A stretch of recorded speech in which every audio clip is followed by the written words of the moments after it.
604, Talk 107.3 FM, WBRP. Mornings with Brian Haldane, off and running. Brian here with you, JP producing. Yep, back in the saddle. Took a day off yesterday. Shout out to Cade Wazan for holding it down in my stead. Whew. Content overload this morning, y'all. Content overload. We got everybody coming on. Name them. We got them. Fire chief, got him. Head of EMS, got him. Police chief, got him. Head of Franciscan missionaries, got him. We're covering Jeff Crouere, got him. Congressman Carter, yep. I mean, we got a lot of ground to cover. Alex Morrow, editor-in-chief for Breitbart News, yeah, he's going to pop by. I mean, it is content overload today, so we shan't waste any time. Let us get to top stories and trending.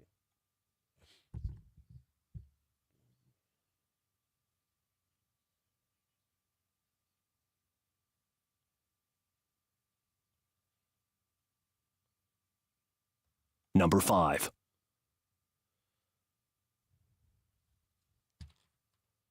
Louisiana authorities have agreed to pay $9 million to a man who was partially paralyzed from the waist down after a trooper shot him in the back during a 2018 traffic stop in Baton Rouge and then falsely reported it as a taser discharge. The settlement reached last month is among the largest of its kind in state history and resolves a federal lawsuit by Clifton Scotty Dilly, whose injuries confined him to a wheelchair when he was 19. Number 4. A scheduled power outage will affect around 200 customers in Port Allen this morning. This according to Energy. All homes along avenues A, B, and C will not have power from around 8 a.m. until 3 p.m. Entergy says they'll be performing reliability work in the area.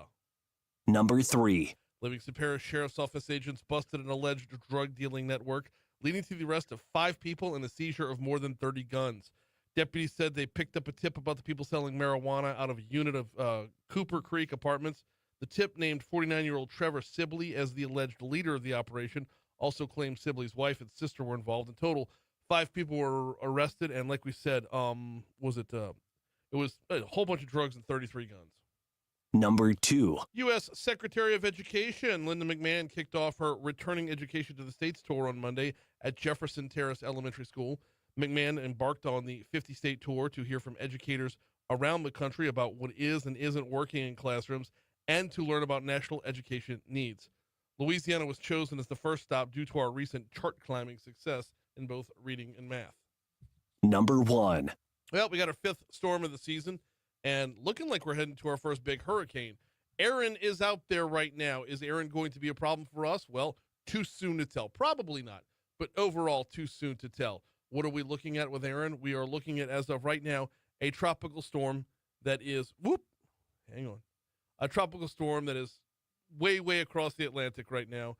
Should be a hurricane by late Wednesday, maybe early Thursday morning. Even then, it's looking like Friday or Saturday before it's halfway across the Atlantic. And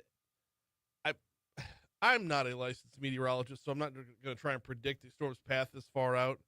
But this thing's probably going to get steered to where it turns northward before it gets to the United States. So I don't know that it's going to be a problem for us. It is projected to get up to major hurricane status, though.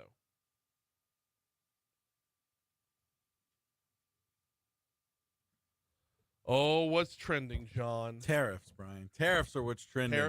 Is that what's trending? A 90-day pause on imposing higher tariffs on China was due to expire today, and it looks as though it has been extended another 90 days. Oh, surprise, surprise. Another 90 days. Should have had that queued up. Surprise. Oh. Okay. Yeah. I'm not shocked. I mean, no. We've seen Donald Trump use completely arbitrary metrics to determine when he's going to stick it to somebody and when he's not. And those metrics are based off of what he can get out of a deal. And if he doesn't have a deal hammered out yet, you know what? Extend the deadline. That's right. All right. Why not, huh? It's been working so far. Yeah. Hey, keeping it with President Trump, he announced Monday that he will invoke a takeover of the Washington, D.C. Police Department and activate the National Guard in the nation's capital as the District of Columbia's crime and appearance has become one of his targets. So officials are saying crime is at a 30-year low in Washington, D.C. Yeah. But two things can be true at the same time. And I think that's what we're going to have to deal with here is that two things can be true at the same time. Yes, you can have gangs keeping people scared and off the streets. Yes, you can have homelessness be rampant. They're not necessarily committing crime, but it's not the best look. And it's not the best for the homeless either. So two things can be true at the same time where your overall crime numbers can be down. But you know how often we talk about, are we safe versus do we feel safe? That's right. And I think this is that situation rearing its head here. Now, it is going to be interesting to see because, the president does like to test the waters as far as what's legal or what's legally within his power, which you should always question these things. But in testing those waters, we're gonna see. Apparently he can mobilize the National Guard for 30 days. That's right. And then you know what? Keeping it with testing the waters, Whoa, we've got whoa, a whoa. shark Oh, alligator okay, yeah. rule story this morning. After years of research, a deep water shark with striking white eyes has been discovered. It's being called the demon shark. The demon shark. They found this thing off the coast of Australia. Of course, it's Australia. Yeah, of course, yes. The demon. Everything terrifying comes out The of Australia. demon shark. Man, move over Jaws, huh? Crikey. I mean, yes. I mean, have you seen the pictures of this thing? yeah, It's a little terrifying. Yeah. Not something I want to come. Kind of like face to it's face. got like a bit of a stingray-ish. Yeah. Like the size Really of it. odd. Yeah. I'm not down.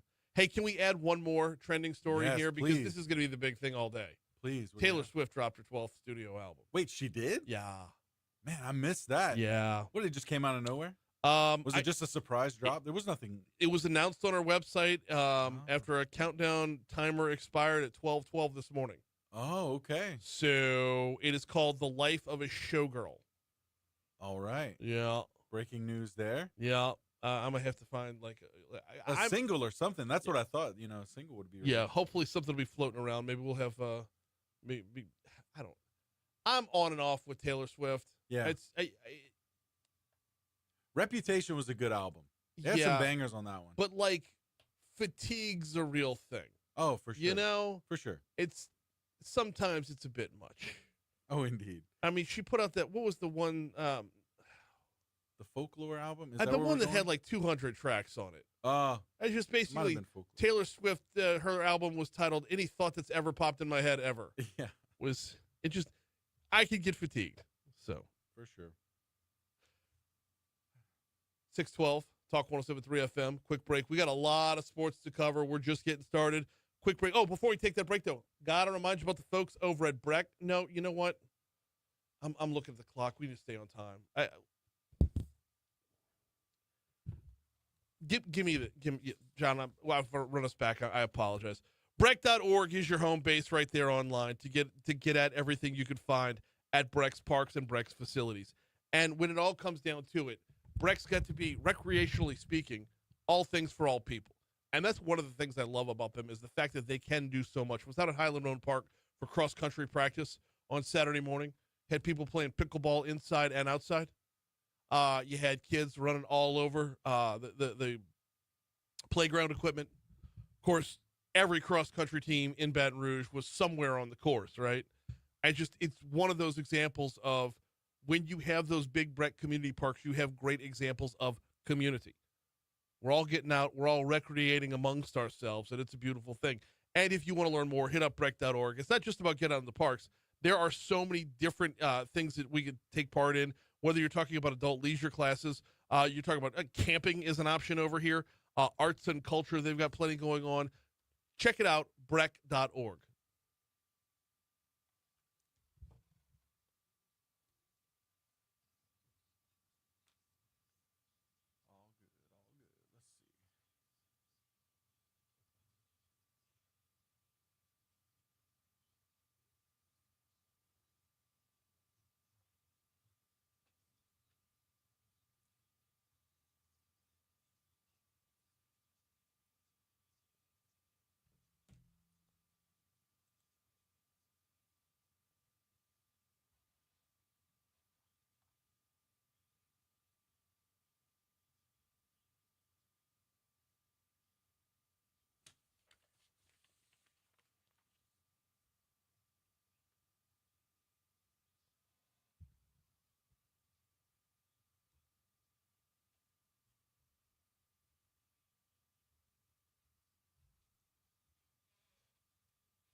Oh, what's good, everybody? How'd Cade do yesterday? Any feedback from the chat? Any feedback from the crew? Did he make dad jokes for 3 hours? He did make some good dad jokes, though. Cade's dad joke game is on point. Yeah, it's really. And he needs to lean in on that.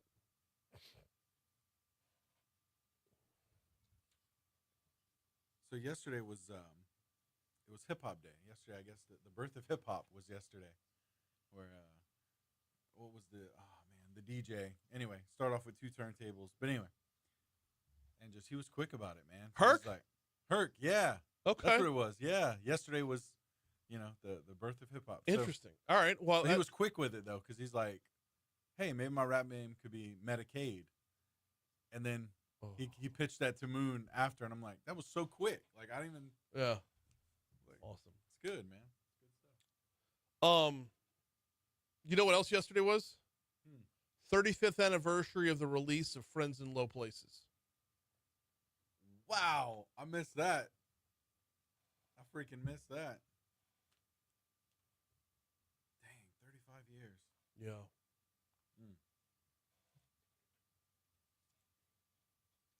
We got to stay on time with Crouere. I can't run him up to 50. Okay. I don't even know what shit I'm talking about yet. The order, the Baker cut 1 and 3, just in that order, or 14 then 3. It's Baker 14. Oh, I see 14. Okay, my bad. Just look. And then Moore 3, and then what's the other 7. Moore cut? Yeah. What's 3 titled? For Moore? Yeah. Shuck's response to the INT value? Yeah, perfect. Good.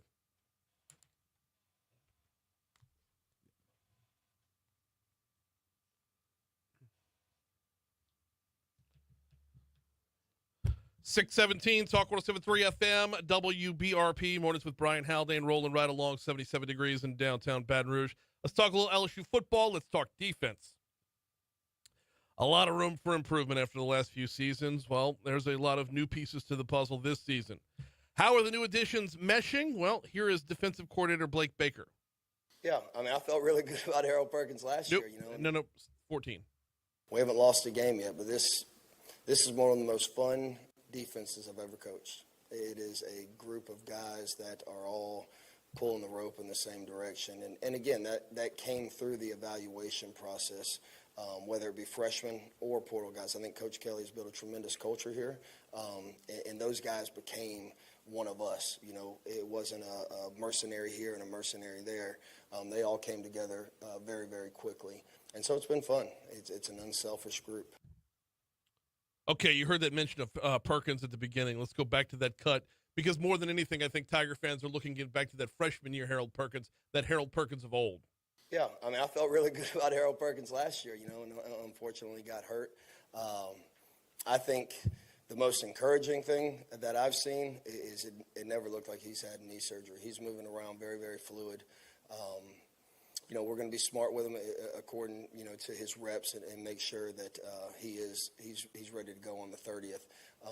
But he's just so dynamic. I think out there in space, when you see his ability to close, if there's a check down to the flat or obviously coming off the edge or even internally, he just has a 6th gear that not many guys in college football possess. And so to have that luxury, I think he's more comfortable out there. I really do. And I've seen growth from him. He's very coachable, but I'm excited to see what he does this season. I want to stay on time and make sure we hit the Fox Business Report when we're supposed to. So we're going to push the Saints back to the next segment as some post-game comments from Coach Kellen Moore. Just kind of follow up on Sunday's performance against San Diego. I saw a lot more than I thought I was going to out of the Saints on Sunday. We'll break that down just a little bit. Got to remind you about the folks over at Landmark Bank. LandmarkBankLA.com is the website. LandmarkBankLA.com. They were created in 1897 as a community bank, and here in 2025, they remain a community bank. They've grown over the years into new communities, and as they grow into a community, they become part of the community. That's their whole MO, is being a part of their community. Whether you're talking about Zachary or you're talking about Bruley or Clinton or Greensburg, wherever, Landmark Bank becomes a part of the community. You don't just get a bank, you get a banker. You get someone to help walk you through decisions, whether it's your personal life, borrowing money, buying a new home, starting a new business. LandmarkBankLA.com.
Oh, crap. I forgot I got to do this.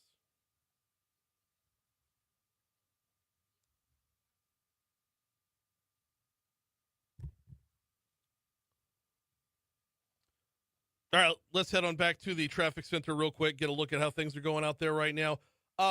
Interstate wise, actually not too bad to start off with on your interstates. I'm not seeing any major volume or delays anywhere. You do have the normal volume on I-12 westbound coming in from Livingston Parish. Then you know what?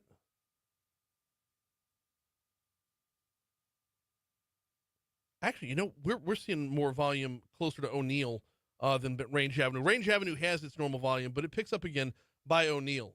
Not enough to slow you down a whole lot, but you are going to have some friends on the road with you. I-10 westbound coming in from Ascension Parish looks good. 10 eastbound coming in from West Baton Rouge is great, as is 110 north end southbound. Hopping off your interstates, taking a look at your surface streets. There is an accident right now. It has been moved off the roadway. BRPD is working it. It's Airline at Goodwood. And there's another crash up in Central, Lansdowne at Hooper. This is on the board from over an hour ago. I don't know if it's still out there, but since it's left on the board, we'll go ahead and tell you about it. Actually, look at traffic from the Talk 107.3 Traffic Center.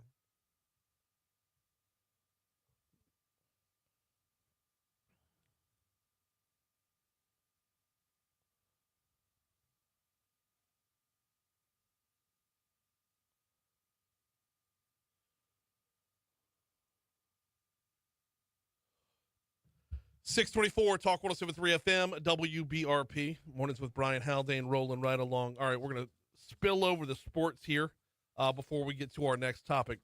And that brings us around to the New Orleans Saints. Tyler Shuck's performance on Sunday may be a little bit underrated because the Saints had no real run game. because the offensive line took a couple of injuries and it wasn't really dynamic. The performance of Tyler Shuck might get underrated here, but when you look at what rookie quarterbacks did on Sunday, Shuck's right up there with the rest of them.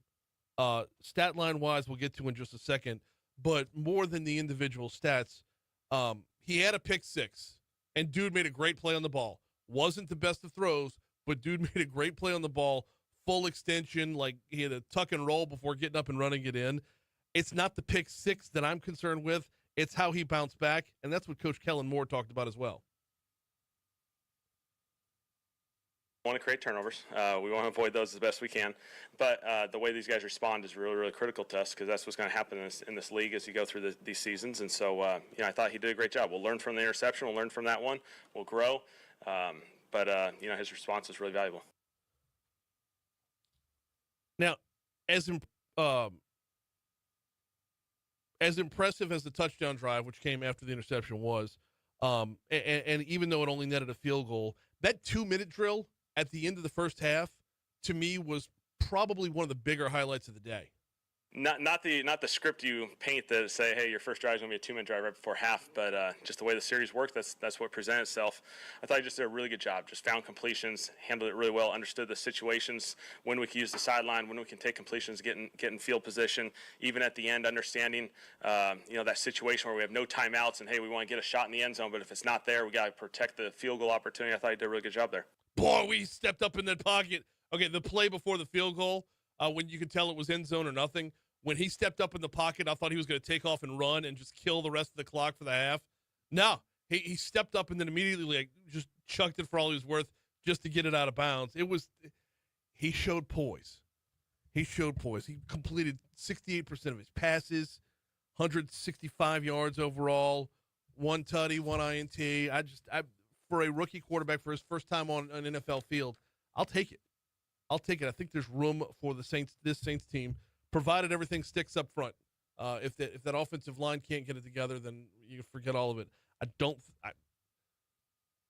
think this is a team that makes a deep run in the playoffs, but I'm like the only person saying the playoffs are not out of the realm of possibility. Yep, I said that. They're not out of the realm of possibility. You got to remember, we're in a garbage division. So 627 Talk 107.3 FM, WBRP. Got to remind you about the folks over at Vex European. VEX, Vex European, Vinny and his team ready to take care of your European vehicle. And I trust them with my car. I have an 18-year-old Mercedes-Benz, and it takes a lot of TLC to keep an 18-year-old Mercedes-Benz up and running. And I go to Vex because they know that in the time that I've owned the car, in the 2 years that I've owned the car, they know everything that's going on with it. They knew what it was like when I first brought it to them, and down to every oil change along the way. Yeah, it's not just major repairs. Standard maintenance, they handle that as well. Check them out at VexEuropean.com. If you see your make of vehicle, go ahead and hit that appointments tab. Get you set up with Vinny and his team over at Vex European. All right, so the Louisiana Legislative Auditor's Office releases a report. That report finds Medicaid paid nearly $10 million to healthcare organizations for 1,072 beneficiaries who were deceased. The report covers from February 2019 to March of this year, and the review was conducted to further the goals of the governor's fiscal responsibility program. State Auditor Chris McGee talked about how they found the beneficiaries were dead. We identified 511 of these beneficiaries through obituaries, 210 through LDH vital records data, 168 through the Social Security Administration's death master file. 511 through obituaries? They read the friggin' paper? They just popped open the paper. I mean, maybe they can tell you what Calvin and Hobbes are up to, too. 511 through obituaries. You want to know why Republicans are so bullish on Doge? It has nothing to do with the actual service and who they serve, because there's a lot of good things out there. The government does do a lot of good things. But when you talk about numbers like that, stories like this one, it gets you to the point of frustration where you want to throw the baby out with the bathwater. 511 people were found just by opening the friggin' paper.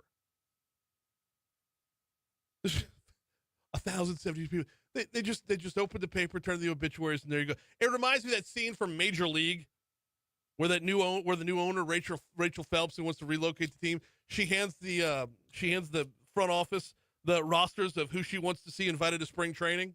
This guy here is dead. Cross him off then. That's exactly what this is. Been paying Medicaid to this guy. He's dead. Cross him off then. By the way, back to McGee. He says they've recommended to the Louisiana Department of Health to use third-party data sources in their effort to make sure beneficiaries of Medicaid have not passed away. Such as obituaries, the Social Security Administration's Death Master File, and other states' vital records databases. Way more effective than the Monty Python walking up and down the street yelling, "Bring out your dead." By the way, McGee says LDH has accepted the recommendations on how to improve their process in identifying and removing Medicaid coverage for beneficiaries who are in fact deceased. As part of its response, which is included in the report as Appendix A, LDH agreed with our recommendation. Here's news.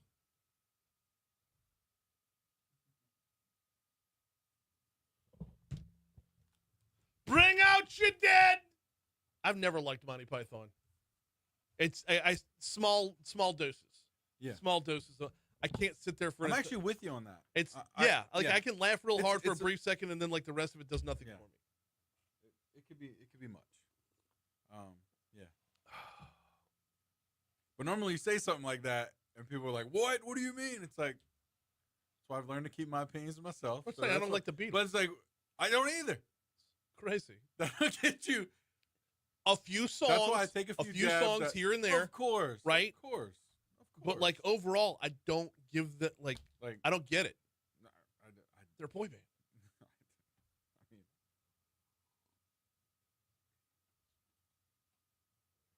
I texted Crouere. oh, okay. Cool. Yeah, I'm about to get him on.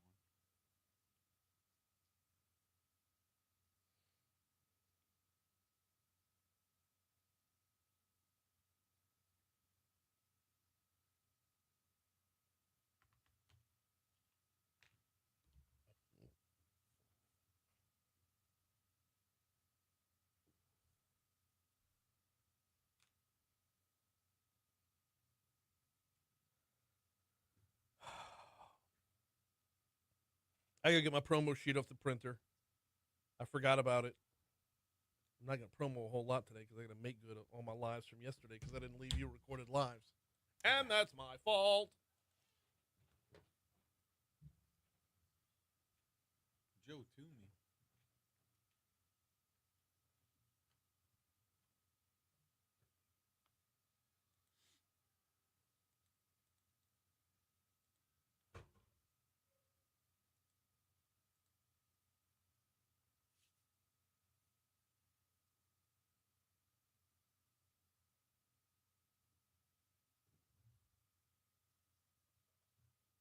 All right. So it looks like we got a birthday in the chat. Happy birthday, Eric.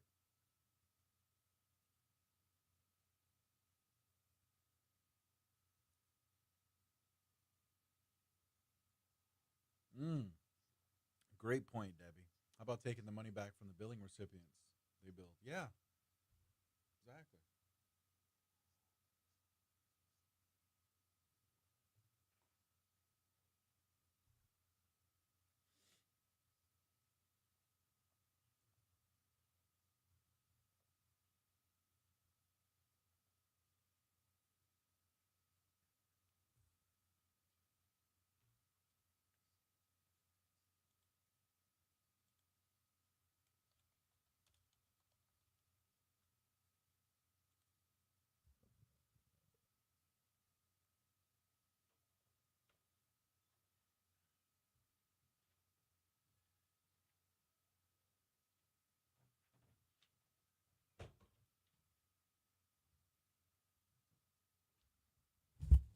Oh,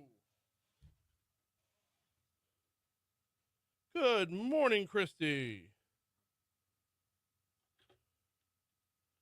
Pyong.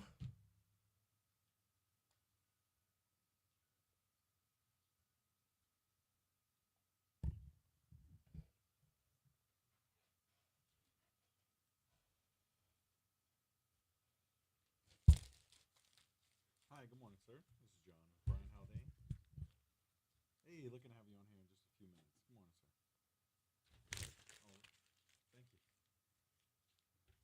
Oh, thank you. Pshong.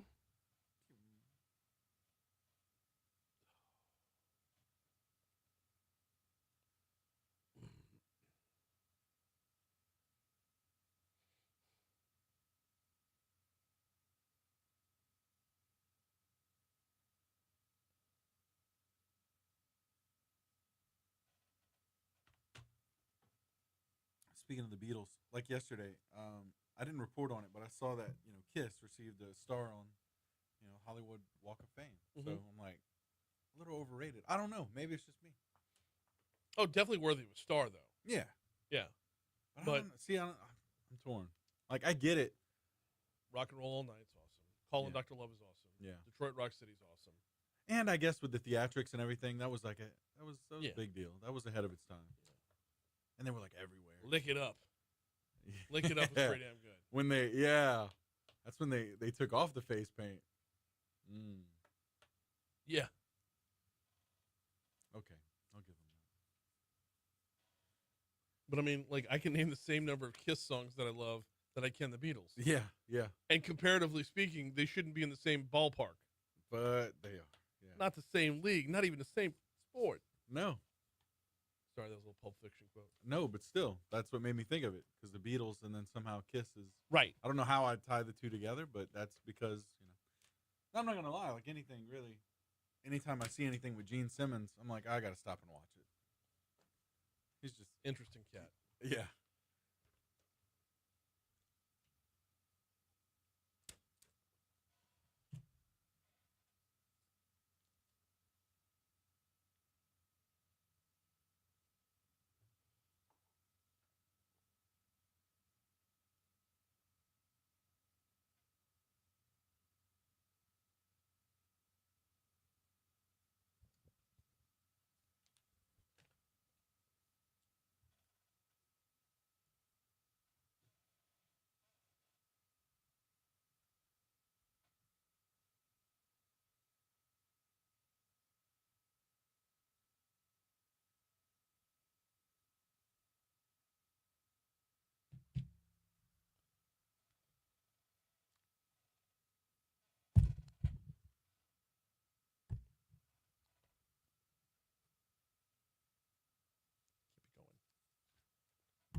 Talk 1073 and Citizens Bank and Trust want to make things a little easier on your budget by making you groceries for an entire year.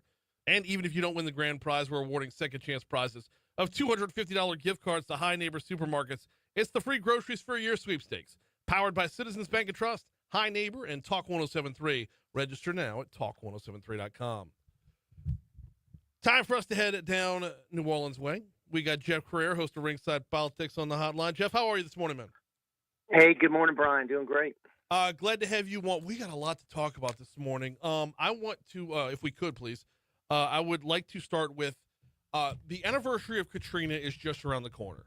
And, I'm starting to see more headlines about it, starting to see a little bit more buzz about it. And we're probably going to do a whole Katrina show over here. But I've got to imagine you're pretty much at fever pitch down there. Well, yeah, we're coming up on a big anniversary, 20 years, and there's just been so much that has happened since then. And for me, Brian, the biggest stat that I look at is the population of New Orleans prior to Katrina was 480,000, and the population today is roughly about 350,000. So, the city, for all the good things that have been done, just lost a significant amount of its population that never came back. We're seeing more and more, and maybe it's just because it's getting a lot of hype on the internet, but there's a new Katrina film that there's no other way around it. Basically, the conspiracy theory that the levees were intentionally blown is out of control at this point. I mean, is that... Let's talk a little bit about that. First of all, is that as widespread of a theory as I'm taking it in? Because it's everywhere on the internet. Yeah, I mean, I think it was a theory that's been persistent ever since Katrina by, a certain percentage of people that are folks who believe conspiracy theories. And, that's just human nature, that some people are going to not believe the official narrative. And listen, there's some conspiracies that turn out to be true. And, that's certainly without question. But in this case, I think there are documented failures, 50 failures of levees and flood walls around New Orleans. And, that is what caused the massive flooding here. The problems with the Army Corps of Engineers, the problems with the Orleans Parish Levee Board. So, now you've got scientists and engineers that have to serve on this board. And we've had all these years of massive investment in New Orleans to protect the city. And I was just talking to a friend the other day about how substantial the improvements have been. How incredibly advanced they are, so that New Orleans is better protected than it's ever been now. Oh yeah, absolutely. And so many other peripheral things have gone on in the mix as well. We're talking with Jeff Crouere, host of Ringside Politics. But here, Brian, if I could just say, there is the historical precedent of 1927, when you did have a levee that was intentionally dynamited. You did have that happen to save parts of New Orleans. Yes, that did cause flooding in St. Bernard. And that's why people go back to, the levees were blown. They go back to the historical precedent of 1927. No, I understand that it had happened before, and I get why people, so you can't have that many people report that they heard a loud boom. Well, when you have a levee collapse for whatever reason, it's going to go boom. There are things in the midst of a storm that go boom. Transformers explode. I believe, was it the 17th Street Canal that had the barge ram into it? Things go boom. Right. It doesn't make it an intentional effort by the government to target African-American neighborhoods in New Orleans, which, by the way, Lakeview was not, but Lakeview got flooded just like everywhere else. Well, and St. Bernard got flooded, Mm-hmm. and there was damage, widespread. Metairie was flooded. It was a disaster, equal opportunity disaster. So, you had the London Avenue Canal in Gentilly breached. You had the 17th Street Canal, as you said, breached. You had the Inner Harbor Navigational Canal breached. Yeah. It was just massive failure. And, I think the primary responsibility, and this has been admitted, is the Army Corps of Engineers. Absolutely. So,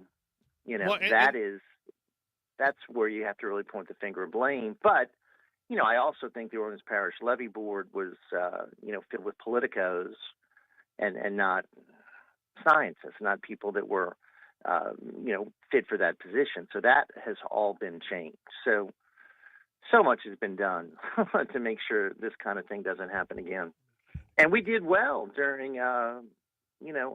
Ida. And I think Ida is a great example of Ida so was many a great different things. test. Yeah. Mm-hmm. Whether you're talking about, whether you're talking about coastal restoration, other protection levels, even down to, dare I say it, the pumps. All of it worked together. The damage was obviously a lot of wind damage, and that's going to happen.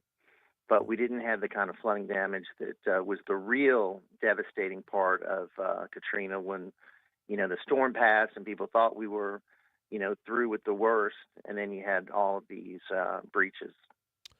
Got just a couple minutes left with Jeff Crouere, host of Ringside Politics. Still a disturbing number, though. 480,000 population down to 350,000. And if we're being quite honest, those who have left were those who could leave. Those who had the ability to relocate somewhere. I think there's so many different reasons to look at it. And, the other thing is that the city, I think, for a while was I think, rebuilding population, and we were getting close to 400,000 again. Yeah. And just since, in the last 5 years, we're number one in the country as far as outmigration. And, I think a lot of that has to, be economic reasons and, the poor handling of COVID, the incredibly poor leadership. And, we were murder capital of the nation in 2022. Mm-hmm. All kinds of different things. People say, oh, well, look at, we've improved the crime situation. And, LaToya Cantrell is finally leaving. But, there's been damage. I mean, massive damage. I was talking to a council candidate the other day, and he was admitting, yeah, we've got a lot of rebuilding to do. We've got to rebuild trust. I mean, there's just been there's serious problems which have occurred that have, led people to move. A lot of them are moving to Metairie. A lot of them moving to the North Shore, and then you have people going out of state. Absolutely. While I got you here, we got about a minute and a half left with Jeff Crouere. I want to ask you about this new Amtrak train because I'm seeing a lot of news coverage about it. How hyped is this thing, and how overhyped is it? I mean, are people talking about like this is going to be a major, I don't want to say like tourism driver or economic driver, but how popular is this train going to be? Well, I remember my dad used to talk about the train to the coast, and that was how he visited the Mississippi Gulf Coast. And I think back in the day it was very popular, and I think it is going to be popular because there's so much traffic that goes from New Orleans to the Mobile area, stopping along the Mississippi Gulf Coast. I mean, so many people have homes over there, vacation over there. So yeah, I think it's going to be popular. I think it's going to be successful. I mean, this is something positive. And, we've had not as many positive things to celebrate. And I think this is something great. It's going to be called the Mardi Gras line. Mm-hmm. It's going to be a twice daily service, morning and evening. And I think it's going to have a good ridership. I really do. We're getting tons of coverage of it over here in Baton Rouge. It does seem like a big deal, and if nothing else, another return to something that was there before the storm that went away for quite some time. So I guess that ties in. I mean, people are going to have to take their time. It's going to be 3 hours and 45 minutes. Oh yeah, each way. Yeah. So you're gonna sacrifice a little time for the pleasure of riding the train. But I think it's going to be success. I think it's going to be a good boost for the tourism and economic development in our area. I really do. Let's hope so. He's Jeff Crouere, host of Ringside Politics. Joins us every Tuesday. Always appreciate the time, sir. We'll talk to you next week. Thank you, Brian. Take care. You too. 647 Talk 107.3 FM. All right. What up?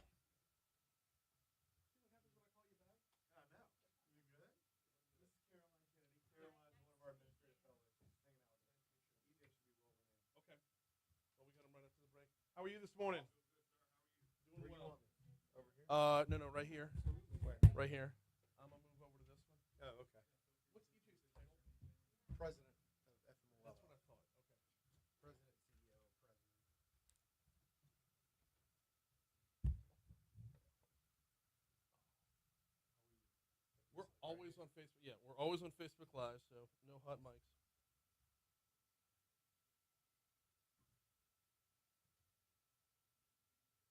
What's your title?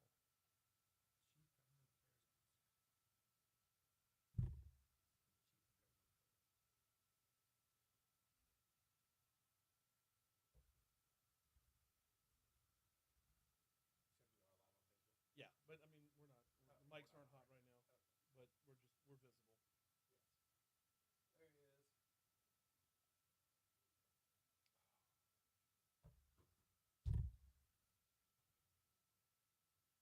Morning.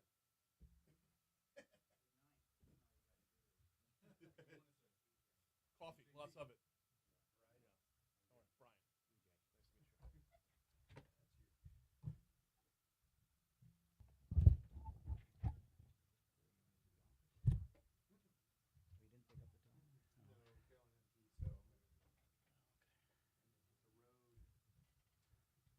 Nice to meet you.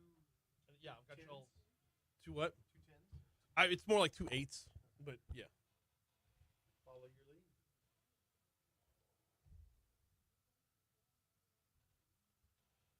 So every Tuesday I talk with a radio host in New Orleans. This whole Mardi Gras train that Amtrak's bringing back. Oh, really? Yeah. It goes from New Orleans to Mobile, and it makes stops in like Biloxi and Gulfport and all that other good stuff.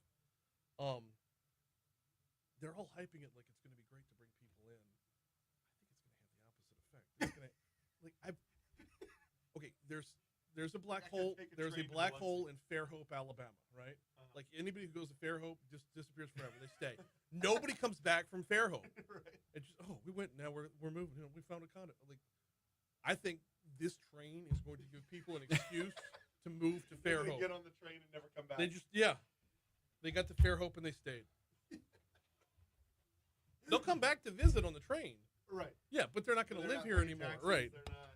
Yeah.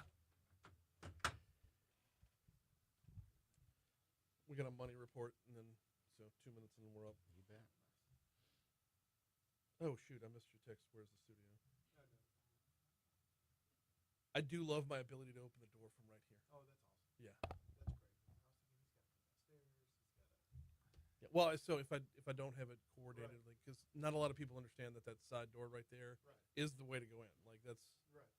But they'll be up at the front. And I'll be come from Moscona. We go to the other door. Miss Judy up in the front lobby. Yeah, but it's not open yet. So What's he, chief customer service officer or whatever the title is? Director of First Impressions. That's right. Yeah. We were here with some LSU baseball players right before Omaha, and she got in the elevator to bring us up to Sconey Studio, and she goes, "By the way, boys, I was there when Southern beat y'all last season. I enjoyed it." Not everybody gets her sense of humor, and she doesn't care if she knows you. And Stephen Marlon was just like, "Oh, okay." It was great. Wow. It was like Bear Jones, Stephen Marlon, and Kate Anderson.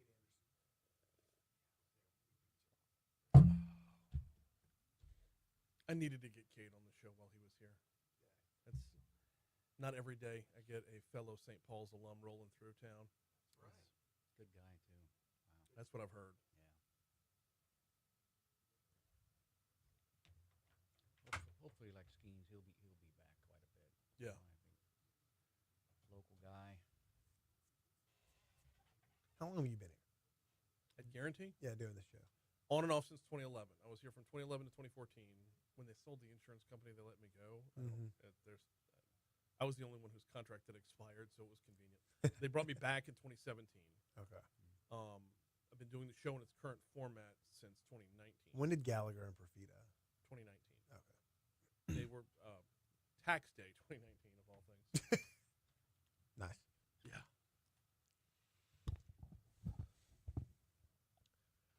.652 Talk 107.3 FM WBRP mornings with Brian Haldane rolling right along. Remember at the beginning of the show when I mentioned we got content overload? That kind of kicks in right now.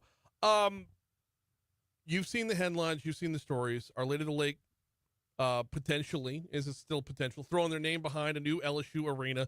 We have in studio with us the president of Franciscan Missionaries. We've got E.J. Kuiper with us. We got Ryan Cross, who heads up, he's the chief of governmental affairs. Fellas, welcome aboard. How are you? Thanks for having us. Glad to be here. Glad to have you all on. All right, let's talk about where this, before we get to where we came from, let's get to where we are. Where is this in the whole process of coming to fruition? You know, I think we're sitting here waiting for, we've been working over the last several months between Oakview Group, the developers, between the LSU leadership team that has been working on this project for many, many years. I mean, this goes all the way back to conversations that started in 2005 about the need to renovate or replace the PMAC. Yeah. Now we're pending Board of Supervisors approval, and that'll come later this year. So if I can sum that up or just oversimplify it, when the arena's a go, the sponsorship's a go. That's right. Okay. That's right. All right, let's get you a little bit closer up there. Wait, hang on. That's something. There we go. All right. Now, let's rewind the clock now to get us back to what started this whole thing. What made y'all want to take on this? What makes this important to Our Lady of the Lake? Well, as you know, we are a championship partner with LSU. Yeah. And so a phone call came.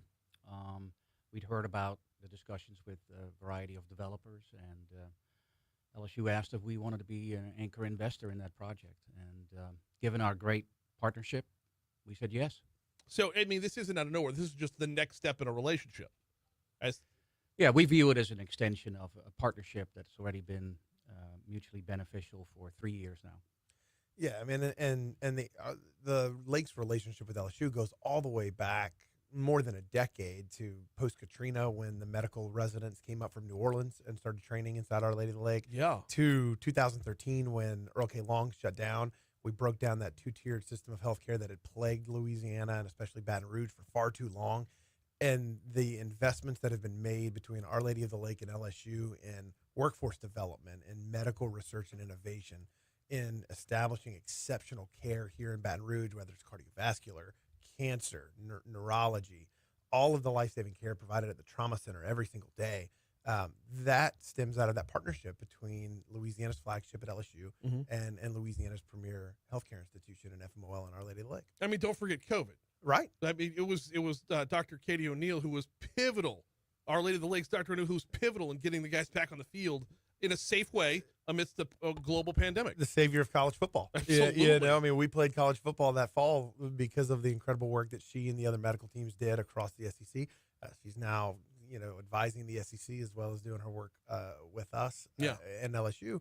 And so we are a institution, a pillar of the Baton Rouge community.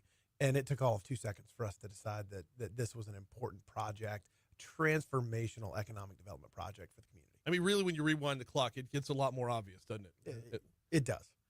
Let's talk about this arena itself. This isn't just going to be a new basketball stadium. There's impacts for Baton Rouge. Talk to me, Jay, a little bit about the impacts.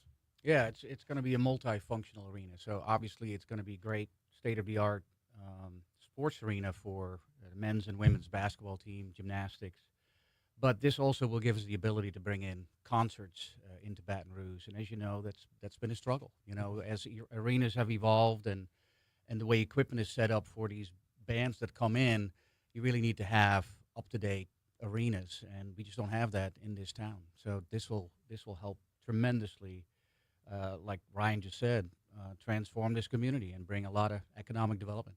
Oh, and also be a part of one of the bigger catalysts of this whole Plan Baton Rouge Phase 3 that's going on right now, where Baton Rouge is looking to change the face of downtown, but also connecting downtown via Nicholson, connecting downtown to campus. That's right. And then on the other side to Memorial Stadium. This is the anchor of that.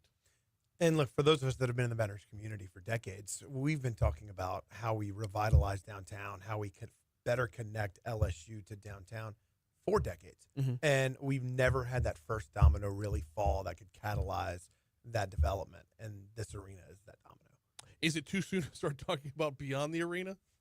Look, I mean, when you look at the projects that are in the pipeline that will come after we get the arena built and the groundbreaking, whether it's what we're going to be able to do to reimagine the River Center and turn it into a convention space that attracts folks from all over the country, what we're looking at being able to do at Memorial Park, further into North Baton Rouge, there's incredible opportunity. Hang on, do y'all have a hand in that? Maybe we need to talk about that after the break. Okay. But we can dive a little bit more into it. Look, there's incredible potential along that entire corridor that is going to transform Baton Rouge. Absolutely love it. You mentioned talking about there another break. We're not going to get to everything before. I'm going to blow out my top stories and trending. Can y'all stick around after news? Absolutely. You bet. All right. EJ, back to the arena itself. What's going to be or how far into the plans are we to know what's going to be different about this arena versus the PMAC? Well, the PMAC has served this community very well, but it's now over 50 years old, and it's woefully outdated. It doesn't have any premium seating. So this arena will bring a lot of premium seating, which is necessary from a revenue perspective. It also will be on a really important geographic location on the LSU campus. And we're talking about putting a state-of-the-art sports medicine institute adjacent to the arena. Ryan talked about that first domino to fall. Well, we already know, Our Lady of the Lake already know what that second domino will be. Love that. We got to pause real quick. We're going to hit news, traffic, weather. Come right back instead of top stories and trending. This is going to be a big story. It's going to be a big story for probably the next decade as it's part of the evolution of Baton Rouge. Before we hit news, though, you know what's going to be pretty much right next door to the new Our Lady of the Lake Arena? Matherns. On campus, right across the street from Tiger Stadium, Nicholson Drive, the Nicholson Gateway Shopping Center. As we get closer and closer to game day, got to remind you, they're your tailgate stop along the way. As you're bumping around campus on game day, whatever you forgot for your tailgate, or if you're the type that bounces between tailgates, stop into Matherns. They've got everything from fresh hot food on every game day, or they blow out the salad bar on home game days and just fill the whole thing with beer. So if you need a refresh between tailgates, they've got you covered. And, oh, by the way, I always tell you, download the Matherns app. They just redid their rewards app. It is phenomenal. Take advantage of all the specials every single week. Earn cash towards more groceries every time you shop. It's good at all three locations, but as we get closer to football season, you got to remember, there is nobody closer to Tiger Stadium than Matherns. All right, we got to check ABC News. We will check traffic. We will check weather. We've got EJ Kuiper and Ryan Cross in with us from Our Lady of the Lake. We will continue that conversation next on Talk 107.3 FM. That was a nice little tie-in. Yeah. Been doing this. When you come back, throw a question about what you're going to have the arena. I mean, there's going to be an entire entertainment district around this arena. Okay. Yeah. I mean, it's going to be a go-to place on weekends. Yeah, well, and we can tell you about the Sports Medicine Institute. That's right. Pretty exciting, and we're committed to it. If when the arena gets approved by the LSU Board of Supervisors, we are going to build that right next to it. It's going to be great. Make sure all the mics are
Live Talk 107.3 FM, WBRP. Mornings with Brian Halliday rolling right along. Hour 2 coming your way right now.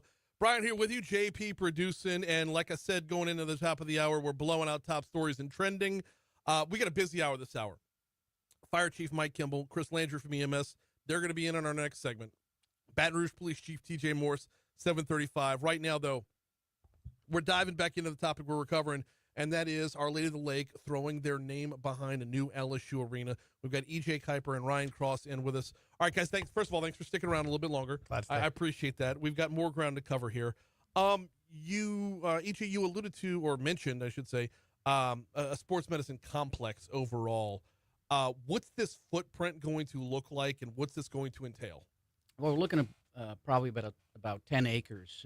It'll be a center of excellence for sports medicine, orthopedics with our partners, great partners from Brock, education, research, physical therapy, athletic training, sports performance with our partners Traction, imaging, MRIs, things like that, OR rooms. So it'll be a one-stop shop for sports medicine. Mm-hmm. Obviously, we've been talking with Scott Woodward and his team about this for quite some time. They really would like to have an on-campus presence.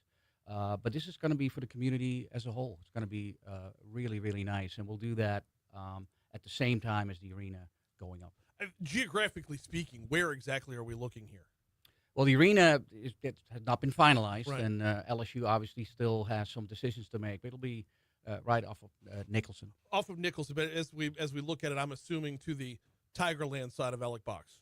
That's because it trying to retrofit everything y'all want to do in between. That would just be a mistake, because then you're trying to build out something that you just don't have the room for. Why not take advantage of all the space? Right. And you've got about 200 acres there on the golf course, which I think has been reported that's one of the spots that they're looking at. Yeah. And so how can you reimagine that space as the home of the arena, the Sports Medicine Institute, and an even broader entertainment district? What's the entertainment district going to look like? Look, you look at cities that have these new large arenas and the commercial businesses that crop up around them, whether that's restaurants, bars, mixed-use developments, both commercial, living, short-term, all of the opportunity that's there, that's going to come in and surround this arena and be a place that Baton Rouge can go on a weekend, mm-hmm. and you can bring your family. That's going to be safe. That's going to be vibrant. That's going to be full of commerce, and it's going to be transformational. It's going to be fantastic. We're talking about putting the name Our Lady of the Lake on the new LSU arena as Target's still in talks. We're not there yet, but Our Lady of the Lake is committed to it. And EJ, you were talking in our last segment about this being part of an overall larger relationship. Then this is going to extend. I tell you what, let's talk about relationship building and Our Lady of the Lake overall. Mm-hmm. Y'all's footprint is a lot more than just the partnership with LSU. Talk about the growth in the overall community.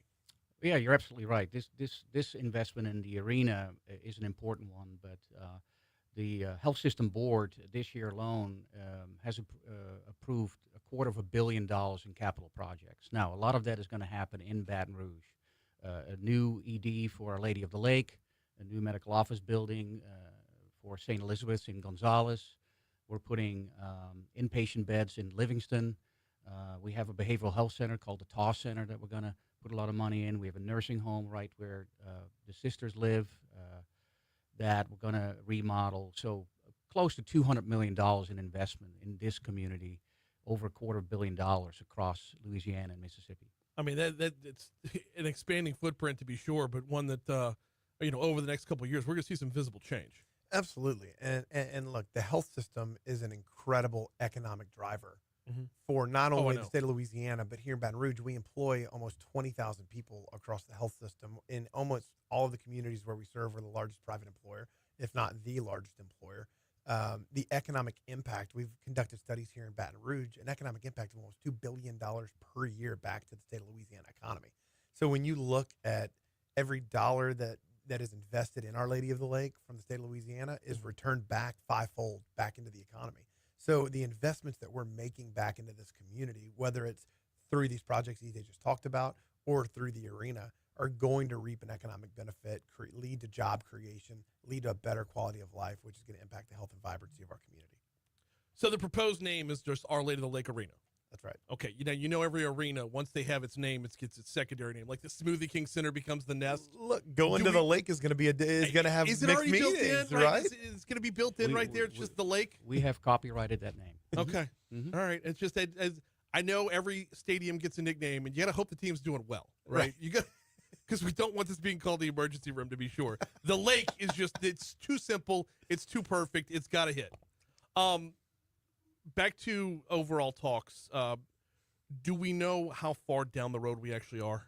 Yeah, I think the LSU Board of Supervisors is currently workshopping it. So we actually had a session with the developers yesterday, which was a great day. Started in the morning. Community leaders were involved. Obviously, members of my board, LSU Athletic Department execs, interim president Matt Lee. So it was a good day. I'm sure that's going to happen again in the next several weeks or so. And then at some point, Scott Ballard, the chair of the LSU Board of Supervisors, is going to call for a vote. We want to make sure that everybody's comfortable, understands the business plan, the timing, and then we're off to the races. Just one or two more before we get y'all out of here, and thanks again for sticking around on the back end. Can we move to the other side of downtown just real quick? Just to plans on that end. I know they're not as far along as the LSU plans are, but y'all are looking at that end as well. What are some of the proposals we can talk about? Look, we've already alluded to the River Center, right? Yeah. And they've already taken action at the Metro Council to begin reimagining what the River Center is going to be once the arena opens at LSU. And that's as more of a convention space. Yes. Right now, the River Center tries to be everything to everyone, and it's not exceptional at any of it. And so when we reimagine that space, when we retrofit that space, maybe add an anchor hotel, we'll be able to attract more conventions from across the country here to Baton Rouge. We have a lot to offer between LSU, between everything that our community has. We just got to give folks the space to do it. Right. And then you go further up I-110 and you're at Memorial Stadium and Memorial Park. And that is an incredible piece of land right there on the edge of North Baton Rouge, Yes. where we could reimagine what we could deliver there from a sports perspective and potentially invite a semi-pro soccer team. We could actually create a football stadium that folks want to play in, baseball. Well, and Memorial has the best bones. It needs a little love. Needs a little TLC. Yeah. And I think that investment is prime and ready to roll. I think it's the subsequent domino to getting the arena done. And I think as we get the arena done, then that will show these folks from across the country that are curious if Baton Rouge is really serious. Are we really serious about this economic development, serious about this investment in the future of our community? And when we show the willingness and the seriousness to do what is right by our community, then those dominoes are going to begin to fall. Is there any way to timeline any of this? We know that we're well down the road on the arena. Once we get the board of supervisors approval, we're looking at several years of construction of the incredible arena, and then from there, when do we get to the Memorial Park? I mean, I would like to be positive and say that we're going to see all of this in the next decade. Yeah, right. These projects can happen simultaneously for sure. Right, and the River Center. I mean, each one of these are going to be their own separately funded, separately developed pieces of the puzzle. And so how in tandem they run, sooner the better. And one thing we know for sure is when the city calls or LSU calls, Our Lady of the Lake will answer, and we'll be all over projects that are generational in nature. Absolutely love to see the growth. Love to see the potential for Baton Rouge. The potential for overall Baton Rouge. Everybody keeps thinking of this as an LSU arena. It's so much more than that. Right. That's the part that I keep sticking on, because as long as I've lived in Baton Rouge, we've looked for that catalyst for Nicholson. That catalyst to get Nicholson, and then a while ago people bought a whole bunch of property along and knocked a whole bunch of stuff down that need to get knocked down. How do you rebuild? This is the starting point of that, and we're finally getting to a point where we can see it. Guys, I can't thank y'all enough for stopping by. EJ Kuiper, Ryan Cross, thank y'all so much. Thanks for having us. Absolutely. We're at 7:14 at Talk 107.3 FM. All right, merging Baton Rouge Fire with EMS. Let's talk about it next. Oh, such good stuff. Thank you, yeah. I didn't want to ask it on the air because I didn't know if there was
717, Talk 107.3 FM, WBRP, Mornings with Brian Haldane, rolling right along. We need more traffic out there, JP. We need a longer traffic break. I mean, this was an entire shift change in here, man. Oh, no slowing down. We went from Our Lady of the Lake to one of the hotter topics, and apparently this has struck some emotional chords along the way. The potential merger between Baton Rouge Fire and EMS. Want to welcome back Mike Kimble, our Baton Rouge Fire Chief, and want to welcome up the head of EMS, Chris Landry. Good morning, fellas. How are y'all? Good morning, sir. Let's swing that mic all the way around to where, and then point it back. There you go. There you go. Good morning. Good morning. Glad to have y'all in here. Can we start just by resetting the table as to what is the actual proposal? How far along the way are we? How did you two come together to collaborate, or where did this discussion begin, and where is it now? So where it started was several months back, meeting with the mayor president. Had an approach of what can we do better? What can be more efficient to provide a public service to our citizens across this parish? The trend across the country is fire-based EMS. It's merging the two services together under one unified command, because we do the same job for the most part. We respond to the same emergencies day in and day out, and it was a potential merge to combine everything as we move forward. Combine how? So for the day-to-day operations, it's more of the command administrative duties. For the guys and gals that's riding the fire trucks, riding the ambulances, their job will continue. The same service they're providing going across this city and this parish, they will continue with. This was more from administrative, managerial line that we could combine. And some of the support efforts that our men and women need, we can combine those to move forward. Chris, bring us up to speed on EMS's end on this one. Well, what it does for us, and I think that's a little bit of the misinformation, is it's a difficult concept when we say combine, but yet we're combining, but we're still staying separate. EMS will still maintain its autonomy. We will still provide the same level of service, the same areas of coverage, and everything that we do today going forward. But like Chief Kimble said, where you will see changes is more or less in the background at the administrative levels, trying to identify places in the back room where we can share resources, share things that would be able to make the departments more efficient. The boots on the ground are not going to see any difference. When citizens call 911, whether you live in Pride, Cheneyville, you live in South Baton Rouge or the Garden District, you're still going to get the same East Baton Rouge EMS, the same level of medics, the same quality of medics. Our standards are not changing. We will still continue to push those standards high. It's just in conjunction with what we're doing with the fire department and being able to work together and see where we can work together to where we can free up assets to do other things, which would in turn put more boots on the ground. Let's talk numbers real quick. How far down the road of discussion, how far down the road of collaboration are we to know how much this will save the city? So from a financial standpoint, we have not been able to nail that number down. Again, this is more of an efficiency from an operational standpoint, which down the road, it will eventually be able to save some money. What that is now, we can't say because we don't know. Well, because y'all have the burden of every step along the way, we can't lose service. We can't take a step back in service. There's just as a member of the public, that's the only deal breaker I have. That's number one. Right. And we're not going to lower the standard of care across this parish. The goal is to make it better. Now, there's been a lot of vocal opposition. I don't know how widespread the opposition is, but I know it's vocal. In fact, we've had a couple guys on this show talking about it. They've got some concerns. I was wondering if y'all could address some of those concerns. Sure. And, one of the biggest concerns we want to get out in front of is it's a money grab. It's a money grab for the fire department. Well, that's not true. We've talked to the parish attorney. We've talked to the bond attorney that oversees all the taxes and the millages across this parish. That's not a factual statement. The money of EMS that's collected today will maintain with part of the EMS. That money is strictly dedicated for emergency medical services across this parish. So we cannot use those funds to operate the fire service, strictly emergency medical services. Right now in the fire department, we operate under 3 funds. This will just be another fund that we have to operate on and by law stay in those boundaries. There was another question about we have multiple fire departments around. That's correct. How does this affect other fire departments? It does not affect the fire departments of this parish in any fashion. It's the EMS services of the Baton Rouge Fire Department, once this merger takes place, will respond to medical emergencies across this parish. Right. All of us across this parish help each other. It's just we have mutual aid agreements. We have agreements of helping each other in time of need. This will continue on that path. I apologize. I'm doing this off of memory. My notes are sitting on my desk, and I know right where they're at. But we've just been blowing and going this morning, and I haven't run back upstairs. Union questions came up as well. Can you elaborate on the crossing of the streams or who's being left out? So the union is that's an association part of the fire department, right? That's a different branch. They have their own structure. They're not part of the administration of the fire department. The union, and I think they've got it crisscrossed of the union versus civil service. Okay. The unions is a group of body of men and women that have come together. They have an agreement with the mayor's office, have a contract that nowhere around this world has. And people want that. And this has them more protection through the union that they've got in place for us. A lot of negotiations of bargaining rights, all that goes to the union.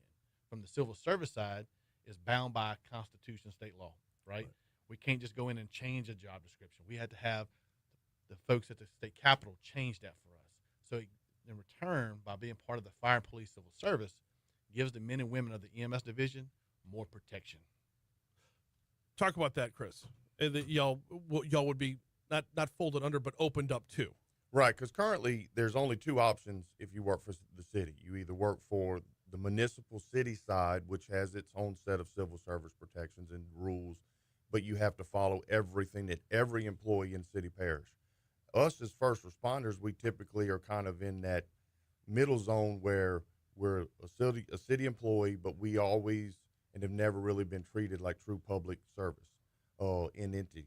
So what we have to do is we have one of two options. We can either stay where we're at and then just be treated and have to fall under everything else the city does, or we have an opportunity to move under the police and fire side, which would give us and align us with the other public safety partners in the parish, where we would be treated more as equals within the civil service system, have better options, better protections, better retirement, and then it would also make it easier for us to be able to deal with the things we need from the city, because right now the city has to do the right thing. They have to think about all employees in the city, and if they do for one, they have to make sure they're fair across the board.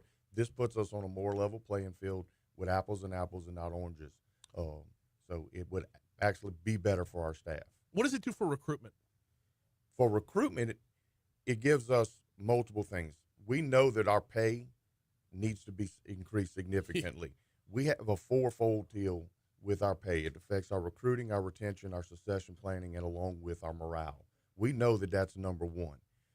But one of the things that holds us back is because of the city and how they do it. If they give us a pay raise and they got to give other people pay raises, and we understand that how it works. The city has to be stewards of their money. We have the funding and we have the things to do, but if we're better aligned in a system where we can be more treated and like everyone else, then it would give us an opportunity to get our wages where they need to be, more competitive, be able to put more money in our employees' pockets, which would help with retention. It would also make it more appealing to help with recruiting. We have more options going down the road that we can do that the fire service and the police service does to be able to offer things to get people in the door. So right now, we're limited with the options we have, but it's looking that if we do this, this will be the best way for us to work on all of those. But also, Brian, it helps on retention as well. Yeah. Just opens some doors because we're merging our services together. Right now, there's some divisions that EMS might not have or the fire department don't have that through collaboration, we can open doors for people for advancement, which helps with retention. I would imagine so. It's not raising that ceiling is good for everybody who's under that ceiling. So, Chief Kimble, I want to ask you a question. I don't know if this was like super territorial within the last interview that I had, but there was a sentiment from the guys that I had on that the fire gets called out on too many calls. I just explain to me how that works, because as someone who has called 911 before, as someone who has had emergency responders show up for everything from someone else reporting a fire in my home to my father's passing, fire was first on the scene. Yes, sir. How does that work? So in the city of Baton Rouge, Brian, there's 19 firehouses. Your city's bravest. There's 19 across the city. There's 10 other fire protection districts in this parish. Mm-hmm. So we have a large manpower surplus of firehouses across this parish. EMS currently is only operating around 15, 16 ambulances on an operational During period. the peak of our hours, 24 So 22. when somebody calls 911, we're quicker. We can get there so much faster. Mm-hmm. Most firefighters across this parish are EMTs, and there are some with higher level care that they can provide. But we can get there so much faster, start the care. So when our partners of the fine women and men and women of EMS get there, as a paramedic level, they can take over patient care, and we're there to assist while on scene, if not assist them en route to the hospital to provide the number one service of care to our people. Hey, that's kind of where I thought that was, because that question, when it popped up, it kind of caught me by surprise. I figured it was whoever could get there first can start helping. We want to get, no matter who it is, what shirt you're wearing, we want to get somebody there to help. And our this citizens. system's been in place for a long time with the mutual aid, that depending upon the call, the level of the call, and how things are coded, will determine what level of service. It may just be EMS. It may be EMS and fire. It may be police, fire, and EMS, depending upon what it is, because we take every call, we treat it with the information we have, and we make sure that the proper response gets there. And then everybody has their level of training. They do their job. We work together for the best outcome of the patients. Sometimes the fire guys get there and gals get there before us, and we jump in and pick up where they left off. We get there together. It just depends on where you're at. But that's what the whole point behind this is. That's one of the biggest misunderstandings. What we're doing today, the model and the level of care and the services that we're providing for the end server, which is the citizens, will not change. If anything, we will work to make it better. We will look for places to refine things. And it's just like in any business, you're always going to be looking to get better. That's the goal here, is to make things better, more secure, more protections. We got about 2 minutes left, and so much more to cover. But within these last 2 minutes, I want to focus on timelines. Where are we at right now? Negotiation versus implementation. Where are we at right now with the overall discussion? So where we're at right now is the first step has to go in front of the Fire and Police Civil Service Board and change my job description as a fire chief for the city of Baton Rouge. And what that entails is the board has to approve changing my description to say I can oversee the EMS division. Once that takes place, the state examiner will start working with our partners at EMS, talking to the employees of what is your job? Tell me about your job. We're going to write a job description that's going to be bound by state law for the employees. Once that gets done, it goes back in front of the Civil Service Board. The council will have to make an adjustment in our allotment, moving the personnel from the EMS division to the Baton Rouge Fire Department. And then from there, business as usual. And as I say business as usual, they're going to continue doing the same job. Right. In this last 40 seconds or so, Chris, bring us up to speed on how your office works in with that. Well, and that's one of the good things is our autonomy and how we do things is going to stay intact. Right. So what we do and how we do, Chief Kimble doesn't have to be a subject matter expert on running EMS. He will do just like any mayor has done in the past. He will place capable, quality people in those key leadership positions. Our chain of command will stay intact, and we will manage the day-to-day operations and everything that goes on in EMS with his support and any other administrative support that we need. So we're going to keep everybody in place where they need to be, because that's what we do. We have a top-notch training department and everything else, so we will keep the ship flowing like it needs to. And that is where we're going to have to call it for right now. Mike Kimble, Chris Landry, thank you all so much for a couple minutes this morning. I'm sure the discussion will continue. I'm sure there will be a lot more to talk about in the near future. Right now, though, we got to hit news, traffic, weather. Baton Rouge Police Chief TJ Morse is next.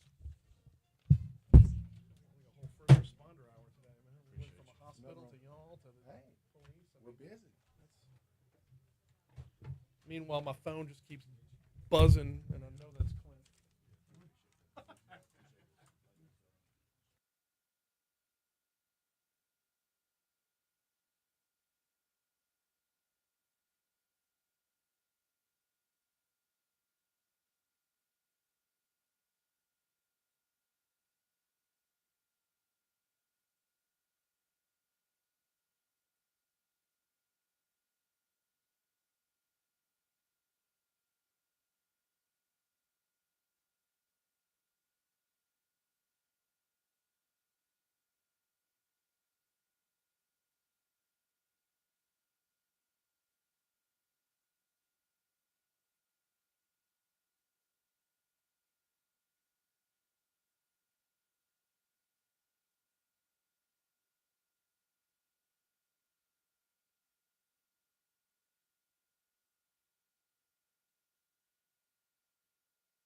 737 Talk 107.3 FM, WBRP, mornings with Brian Haldane rolling right along. It's been like a first responder hour today. We went from the hospital to the EMS and fire, and now over to our chief of police, TJ Morse. Welcome back, man. How are you? I'm doing good, Ryan. Thank you very much. No, always enjoy our conversations. Although I got to tell you, it was a lot more fun the last time I saw you when we were out at the Celebrity Waiter event.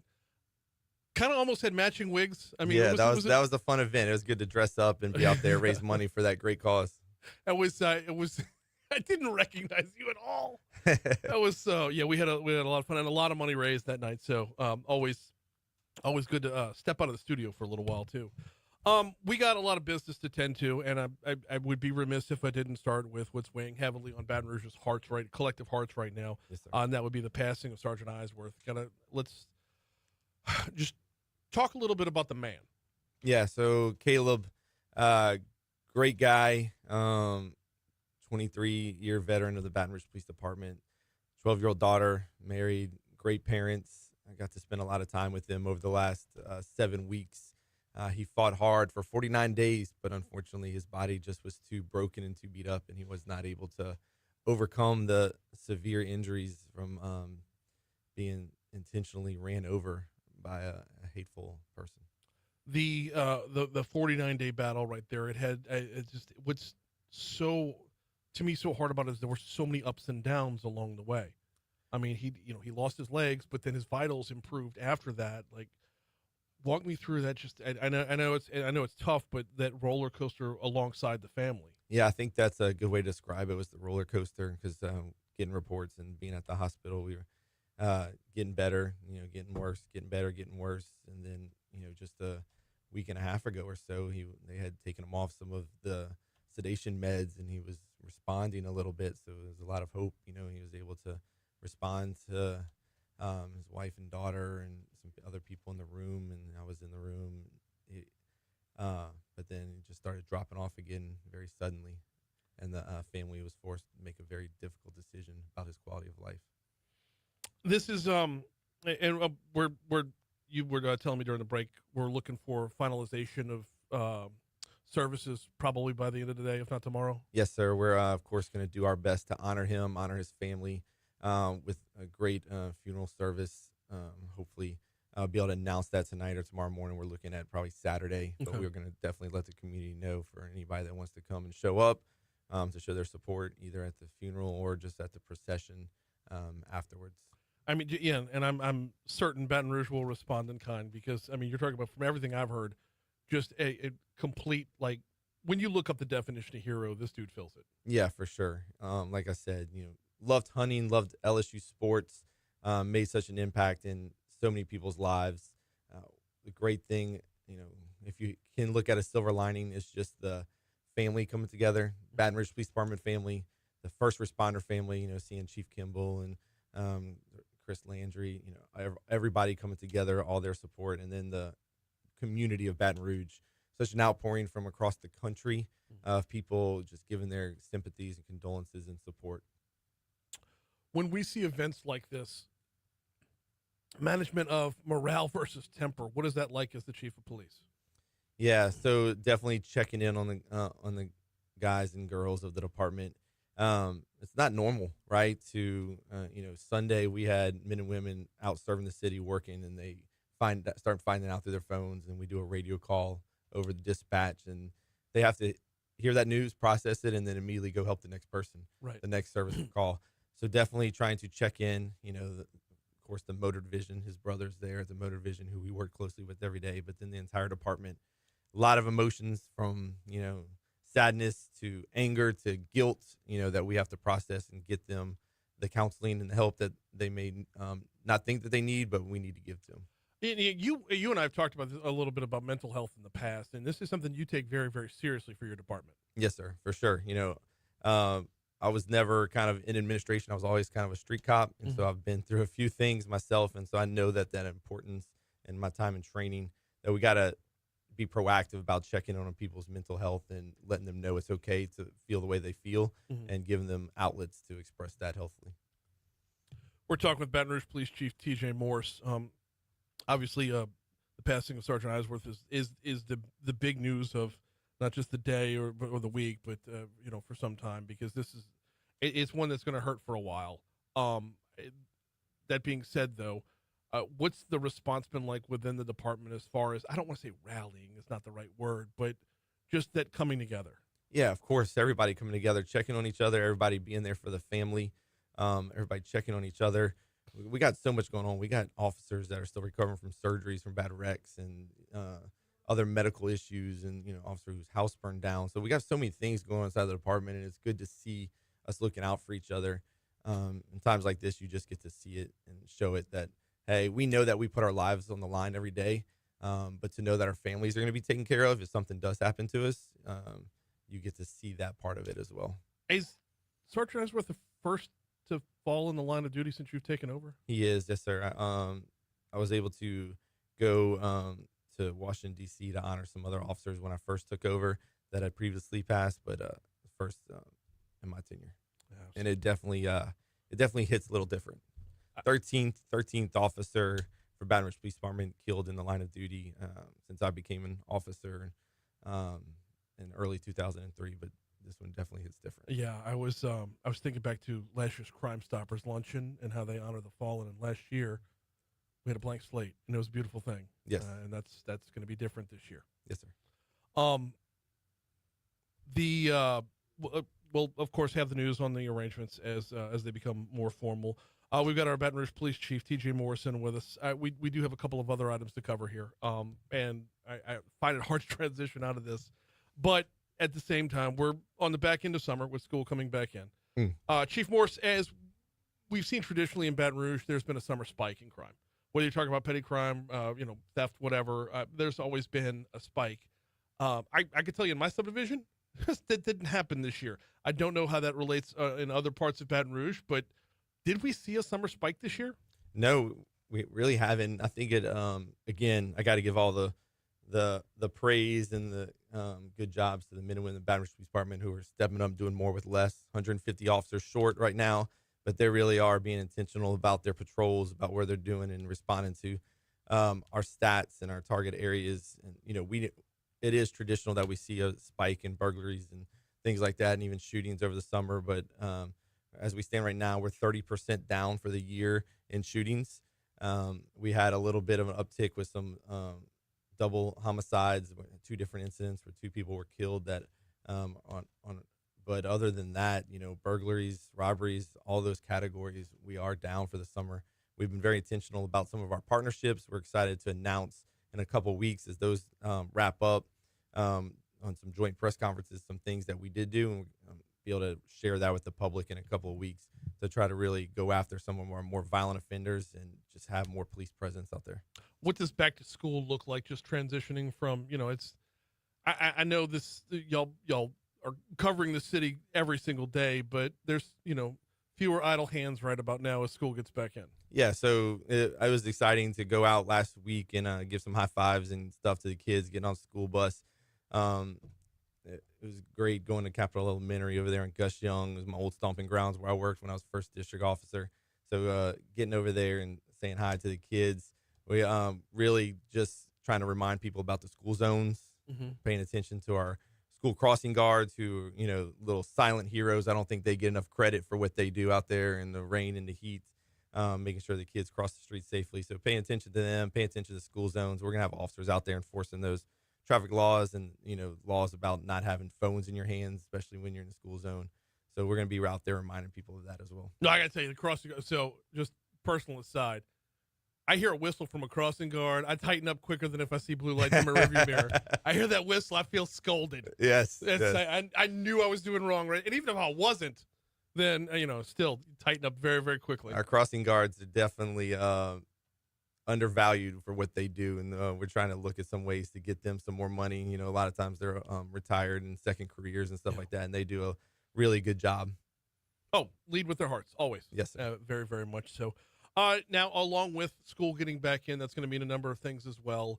Let's talk a little bit about Friday Night Lights, man. Let's talk a little bit about as high school football comes back around. How does that change things for you? Talk about being, intentional with patrols and undervalued or under resourced and whatnot.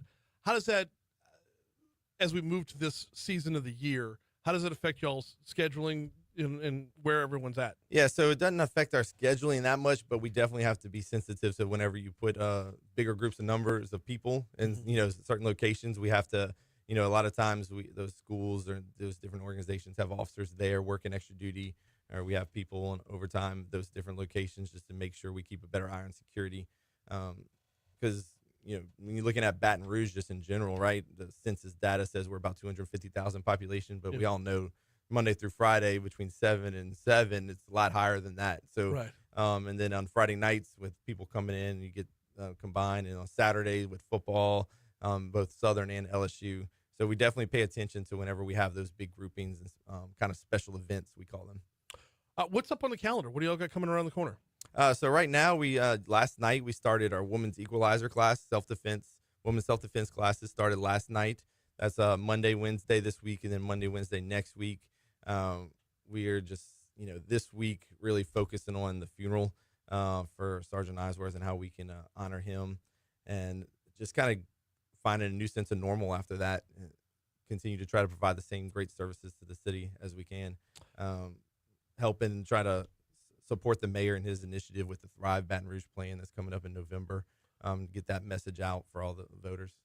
All right. What is y'all's role in helping support that? Because I know the benefit of we've had the mayor's office on a couple times talk about Thrive, but y'all's role and or benefit of. Yeah, so ours is just to show, support them in their messaging however we can, because it'll definitely help our budget and help the services we're able to provide if this is able to pass. We got about a minute and a half left with Baton Rouge Police Chief TJ Morse. Man, I was really hoping we would run on the clock and wouldn't get to this one, but WAFB had a report, I guess it was about 2 weeks ago or so, about a former Baton Rouge City Constable who was arrested for domestic abuse battery with child endangerment, has been hired as a Baton Rouge police officer. This is talking about Colby Burns, started Monday, July 28th. Dude had a record, or dude had apparently been arrested before. I'm sure you've seen WAFB's report. Yes, I saw it. Your response is what? So one thing since becoming chief that I've had to get used to is, and no offense to you, but the media, right? And sometimes quick to respond and quick to make stories out of things that aren't stories. Mr. Burns was a current constable officer, had been for many years. He was arrested and then found they didn't find any evidence to prosecute him. So he was able to get those charges expunged. Mm-hmm. So he fully qualified to apply and be hired by our department.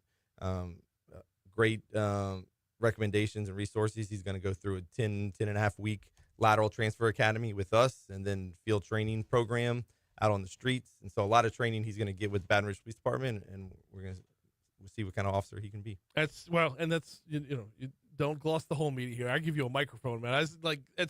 I would rather get to the bottom of the story than get the clicks. So yeah, for sure. And it's like, just think about you out there. If you were arrested but didn't do anything wrong, would you want that to be held over your head for the rest of your life? Well, and that's the reason we have an entire legal process. Arrest is just one part of the overall equation. Exactly. He is Baton Rouge Police Chief TJ Morse. We always appreciate the time, sir. Thank you very much, Brian. Here comes your money now. Well put. Well put. Awesome. Oh, everything else good?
My mic back. I don't know. I felt like I was stumbling, but I can't not lead with Caleb Eisworth.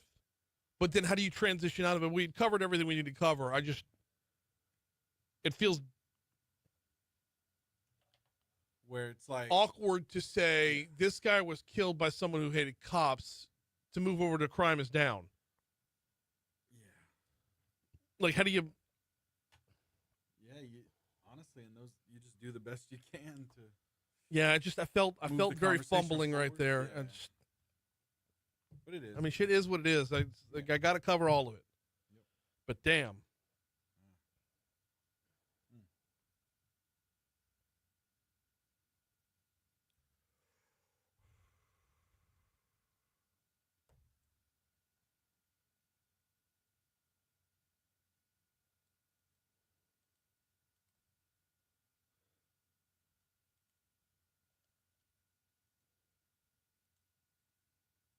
Bro.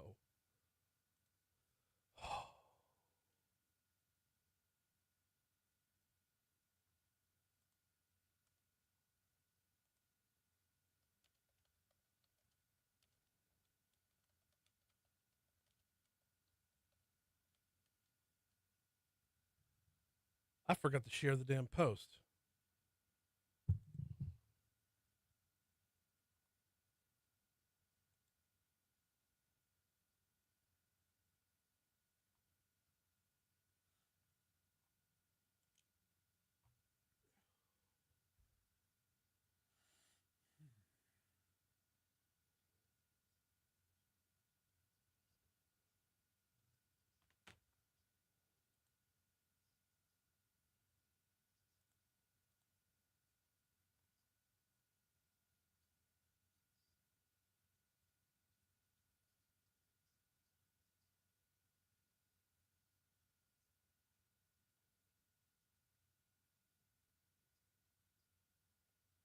Thank you, Renee.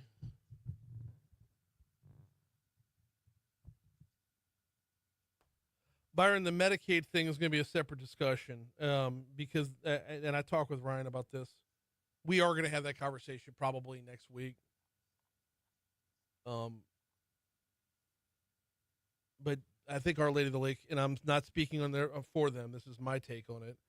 I think it's history rewards the aggressor, right? So you could sit around and pour mouth all day long, or you can hit the ground running while still acknowledging you're going to take a serious hit. If that makes sense.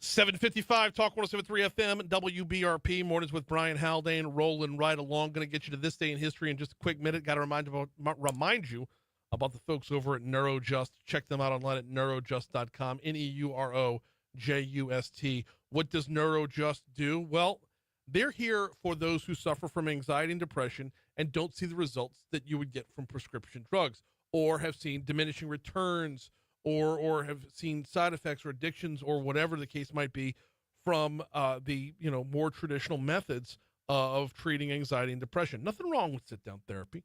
It's good for you. Nothing wrong with if that therapist wants to prescribe something. But if you're thinking about an alternative, a non-invasive alternative, not taking a pill every single day, if you're thinking about an alternative that is FDA approved, think about TMS, transcranial magnetic stimulation. Learn more about it at neurojust.com. This is it. We've had Jordan on from Neurojust to talk about it at length. It is, like I said, non-invasive, pain-free, FDA approved, and they've got receipts, y'all. Like 70 to 80% showing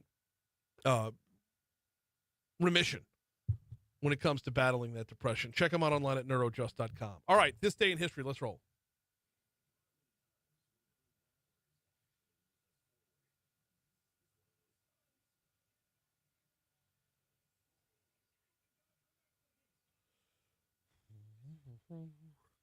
Beginning in 1877, to his amazement, Thomas Edison records himself reciting "Mary Had a Little Lamb" on his newly completed cylinder phonograph, a device that records sound onto tinfoil cylinders. Okay. Did he do it on purpose, or like was he hot mic'd? Did he hot mic himself? Well, yeah, it seems that way. Like to his amazement, that's what he was singing. Was "Mary Had a Little Lamb"? Right.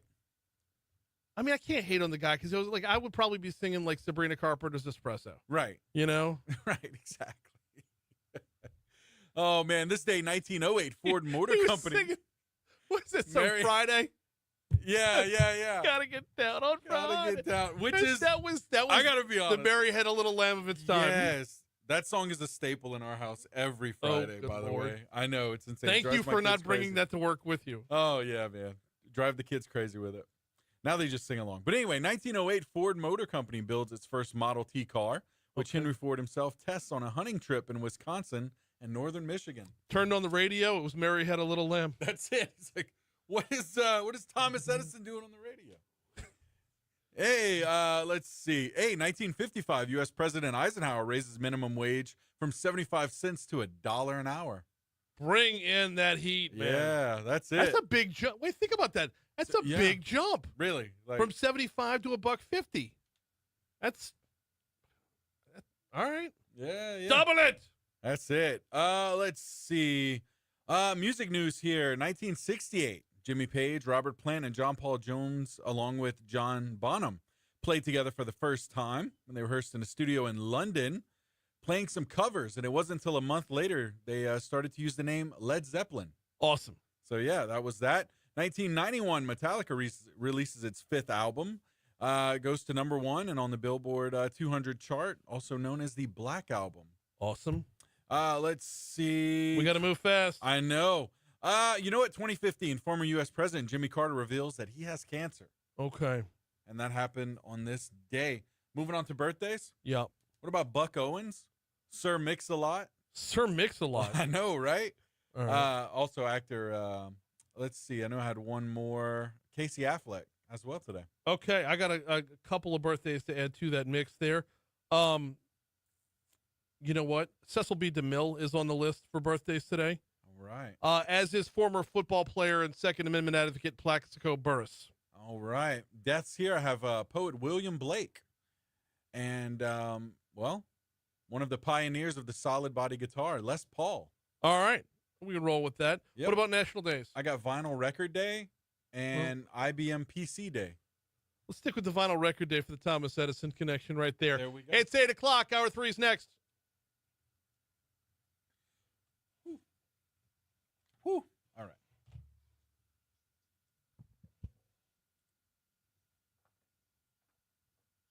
right. No, Matt. Veto. This Friday is the new intro to Friday's show. It is absolutely not.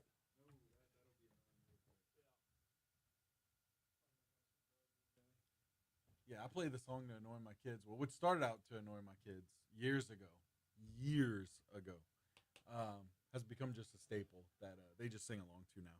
I used to pick them up in the car pickup line, blasting that song on Fridays, and it was fun.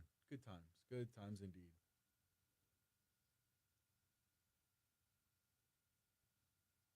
Ooh, that's a good question, Ray. How long did it take them to combine sound and movie? Yeah, that's a good question. When was the first movie with sound?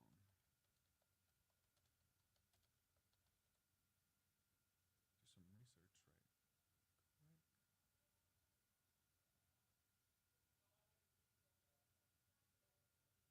Okay, 1927 was the first time we've heard synchronized sound in film. It was for a movie called The Jazz Singer.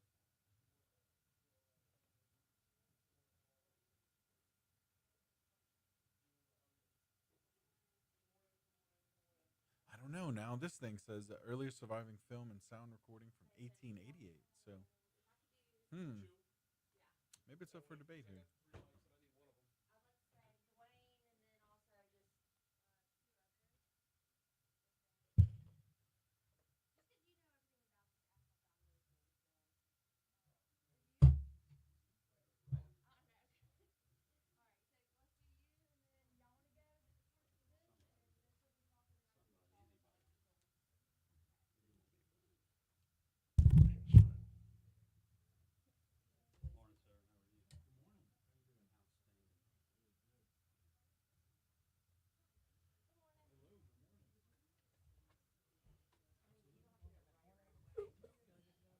Y'all grab that one right there. If y'all want to share that one, that's fine.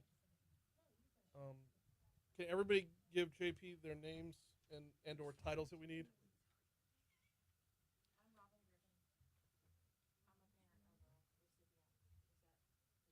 Yep.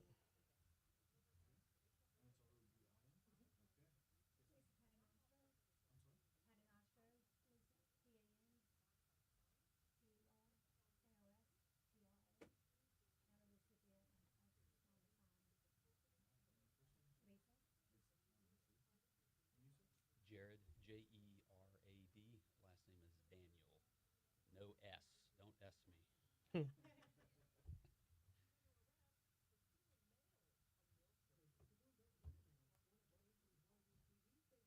sit, and I could just lean over your shoulder. Okay. Yes, ma'am.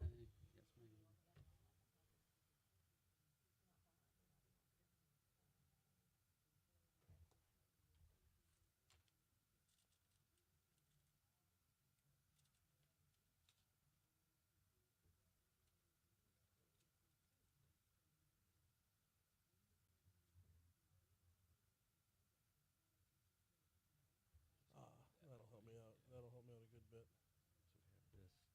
Here's kind of the schedule of events. Obviously, that's the deal. We have this raffle is an annual raffle we do every year. But you can win a half cow. The Furman family that hosts us out there, Furman Construction, Furman Cattle, their cows are actually out there. They donate a half cow every year. You can win the raffle, get it cut and wrapped how you want it. Present to win? And yes. You do have to be present to win? No, I'm sorry. I'm sorry, no. Must Oh, it says it right do there. not It have says to it be right yes, on the yeah. damn ticket, Brian. Read. Yeah. You know, I mean, that's why I gave you that. Then second, third place prizes, obviously. So one ticket, 3 chances to win. They can go on our Facebook and look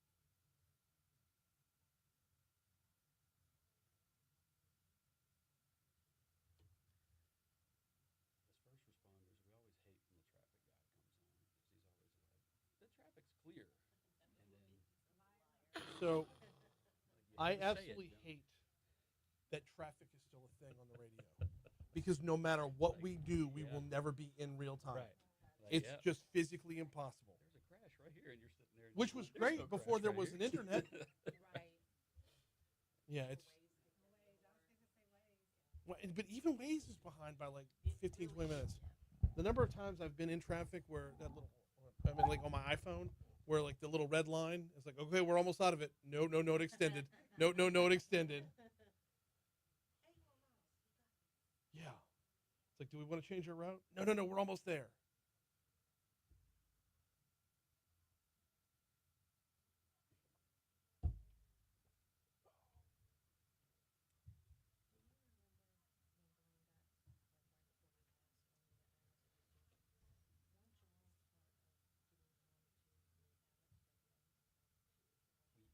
Dwayne asked me that yesterday. He's like, "What did we do?" I was like, "Somebody reached out to somebody who made a phone call."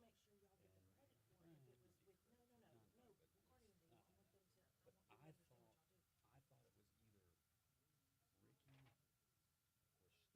Somebody knew something and reached out and made that contact with the Astros, but I don't remember who it was even within it because they've rotated off the board since then. And I was like, "Call," and then Ricky was trying to remember which day. 806 Talk 107.3 FM, WBRP, Mornings with Brian Haldane, rolling right along. Hour 3 coming your way right now. On tap this hour, the editor-in-chief over at Breitbart News, Alex Marlow, is going to join us at 8:20. He's got a new book called Breaking the Law. 8:35, we got Congressman Troy Carter joining us, a little segment we like to call DC Current. It's presented by the Louisiana Association of Business and Industry. And in this segment right here, we've kind of had a first responder theme going on throughout the show today. And that will continue right now. I want to welcome in Robin Griffin, Lisa Paternostro, and Jared Daniel talking a little bit about Guardian Day, which, by the way, we've talked about in the past, and it's coming up again this year. So let's dive right in. Jared, welcome back, man. How are you? Doing well. Thanks for having us. We really appreciate you. No, of course. Always appreciate having you on. Always appreciate the dedication to really our community's bravest with Guardian Day. Tell the folks a little bit about what it is, and how it got started. Yeah, so we started back in 2021. We had a first responder family at the sheriff's office who was battling an illness, and then shortly discovered there were a lot of families battling a lot of illnesses that were first responders, and that's just kind of how the vision played out. And we said, why don't we just form this nonprofit? We have a lot of first responder families in the whole greater Baton Rouge area that continuously need help. They're battling illnesses, injuries, disasters, and things like that. So we formed a way for the community and first responders to come together and support our families. What's this year's Guardian Day looking like? So we're August 23rd. It's coming up in a couple of Saturdays. We're going to be at the Furman Ranch again in Slaughter. The Furman family, Furman Construction, Furman Cattle Company, they jumped in our first year. We went to them. We said we need a big place to host this, and they said, when do we start? So we're happy to have them. They've been huge supporters of ours year after year after year. So we'll be up at their ranch again, and we're looking at the car show, Southern Muscle. We've partnered with them for, I think this will be our third or fourth year also, which they're also big supporters of Caliph as well. So big, giant first responder supports coming together all in one day. And we'll start the car show off at 10 o'clock in the morning. Gates open at 10. Car show will start right after that. We have Connor Martin, Honky Tonk Playboys, especially Honky Tonk. This guy's come out. Those guys have come out and support us every year. Come play our kind of morning set, and then we'll have the afternoon. We'll all go into our big live auction, which we have some really great items: duck hunts, hog hunts, deer hunts, all kinds of fun trips to give away there in the live auction side. And then we'll have our evening bash, which is going to be fantastic. So within the evening bash, we got two bands headlining that. Bring us up to speed. Yep. So we have Lauren Lee and Chase three Tyler. bands. Right, three. So Lauren Lee and Chase Tyler are going to kick it off for us, and then we will have Eddie Montgomery featuring the Eddie Montgomery Gentry. Where can folks go to buy tickets if just listening right now they want to buy tickets? Our best place to go is guardianday.org, which is our website, or Facebook. Go look us up on Facebook, Guardian Foundation there. guardianday.org or the Guardian Foundation over on Facebook. Okay, Robin, Lisa, let's get you all in here a little bit to talk about just the impact that the Guardian Foundation has. I tell you what, Lisa, let's go ahead and start with you as we swap out to get Robin on the microphone. Hi, good morning. Good morning. Glad to have you in and be talking about this morning. Glad to be here. Tell your story. My husband was a first responder, firefighter, Baton Rouge captain, and he came down with cancer. And the Guardian stepped in. They didn't hesitate. They showed us some love. They brought us to this wonderful event that they have every year. When they brought us in on the fire trucks, my husband and his son and myself, I just don't think there was a dry eye in the place. It was amazing. They had the sirens on. They've just been wonderful to our family, and we're here to support them in any way we can. How many years on the fire department? 23. 23. 23 years. And he passed away 2 years ago this month. The walking through or riding in, I guess, when you see this kind of response from not just the Guardian Foundation, but the community as a whole, what does that do for morale within the household? I can't even explain in words what it did. We were just in shock. It was just a wonderful experience, and it touched our hearts big, and amazed at what the community could do in coming together for this Guardian Day. Aside from the love, aside from that community feel, were there other benefits that Guardian Foundation was able to provide? Yes, they gave us a donation that helped us financially when my husband, his side job, wasn't able to do that no longer. So it came in handy at a time of need, the worst time of our lives. Think about that just for a second. When the side job wasn't, the fact that the side job was needed is motivation enough right there, to be sure. Robin Griffin, good morning. Tell me your story. Our son was diagnosed with cancer in late 2020. My husband is a member of the East Baton Rouge Parish Sheriff's Office, so he knows all of these folks that have founded Guardian Foundation. And in 2021, when they started, we were one of the first recipients of their help. We got a call, just very random, out of the blue, from Dwayne, and they said they were going to help us however we needed help. So in the summer of 2021, our son had to have his leg amputated because of his cancer. Mm-hmm. So right after that, I believe, was when the first foundation party was out at the Furman Farm. And so we went out there, and it was amazing. Like, we were treated like royalty. We got to go straight up and do all the things that were there, and it was just unbelievable to us for them to treat us so well in a really dark time, like Lisa said, the darkest times of your life. So we had a blast. Our son, who obviously was not feeling fantastic because of his surgery, he wanted to stay all day. Like, it was an amazing thing for him, and it was good to see him be more animated and interact with people where he had not done that in the previous 6 months because he was feeling so badly. Right. Let's talk about that end of it, because there is a little bit of juxtaposition here. It is a very low time, and it is a very emotionally trying time. How important is it to both of y'all and extended to your families that this is billed as and delivered as a celebration? This is like y'all both mentioned, the overwhelming amount of support. But Robin, specifically, you said it was a blast. Oh, we had so much How fun. important is it to raise that level of emotion, to take that, to create that high, if you will? Very, very. I mean, our household is at a low when all this is going on. So to go out there and see my husband have fun with his friends and his family and the community, it was just, I keep using the word amazing, but it was an amazing day, a fun day, great day. Absolutely. Robin, and to walk down that path as well. Well, we were there when they did the fire truck, so it was unbelievable. Blaine was not there that year. He was not feeling well. That was the second year. But for us to be able to, like, my entire family, and I have a huge family, my entire family came to support this and to be part of this. And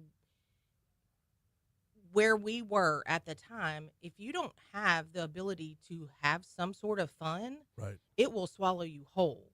Yeah. And we just had a very good time. And he talked about it for 2 years after the fact.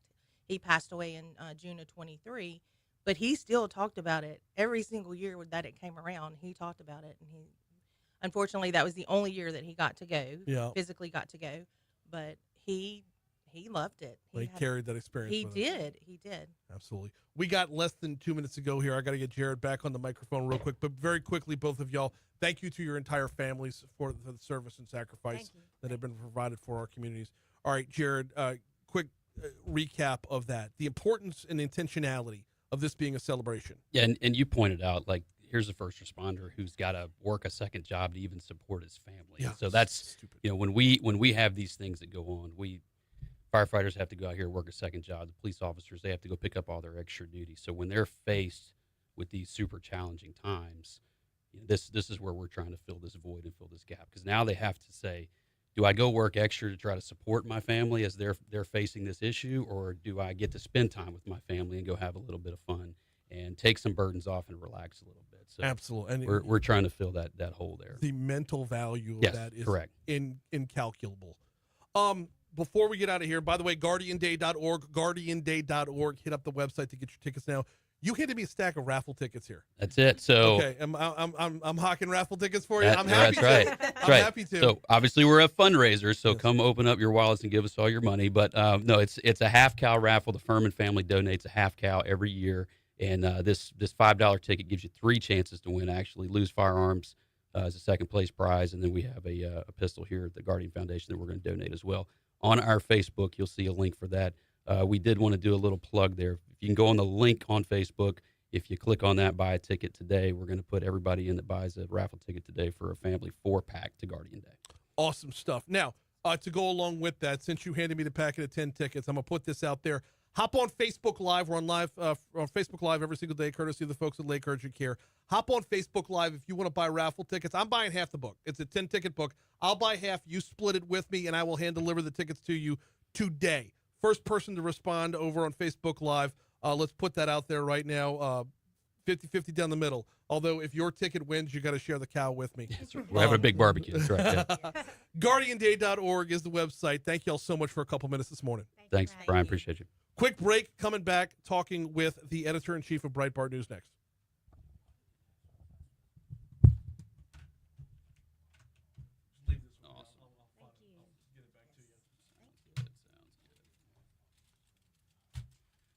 Who needs tickets? I brought a stack of them. Do you want Pick one anyway. I was going to email y'all, but if y'all want to take some, I can email you yours too, so that way you don't have to keep going. Okay, I'll take 2 then. Yeah, do that. And you're going to email me mine? Yeah, I have y'all's tickets and parking passes. I told him to come after because he's on days. Maybe. Robin said no. We'll think about it. That's right.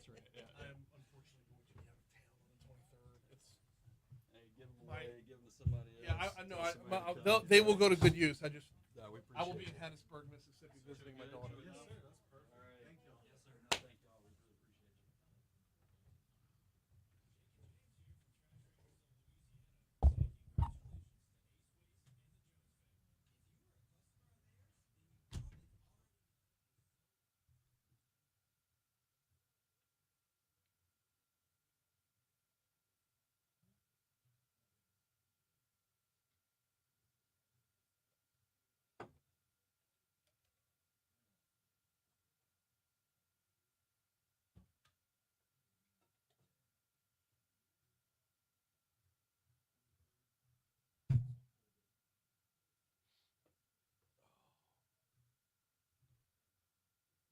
Yeah, I'm hoping to make a trek to Hattiesburg that weekend. I don't know if we have cross country meets or not, but if we don't have a cross country meet, that's my last chance before football season starts to go pop in on the daughter. Here, grab the hotline. They're a minute early.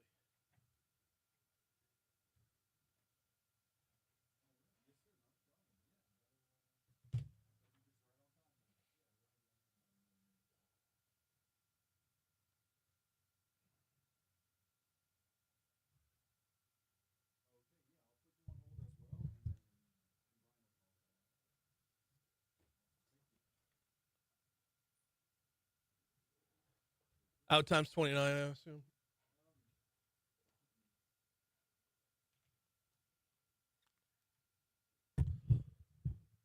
We're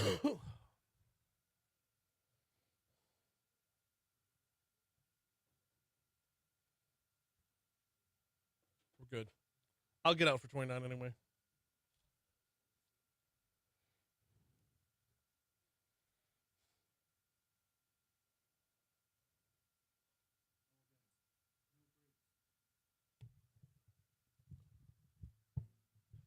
You did not.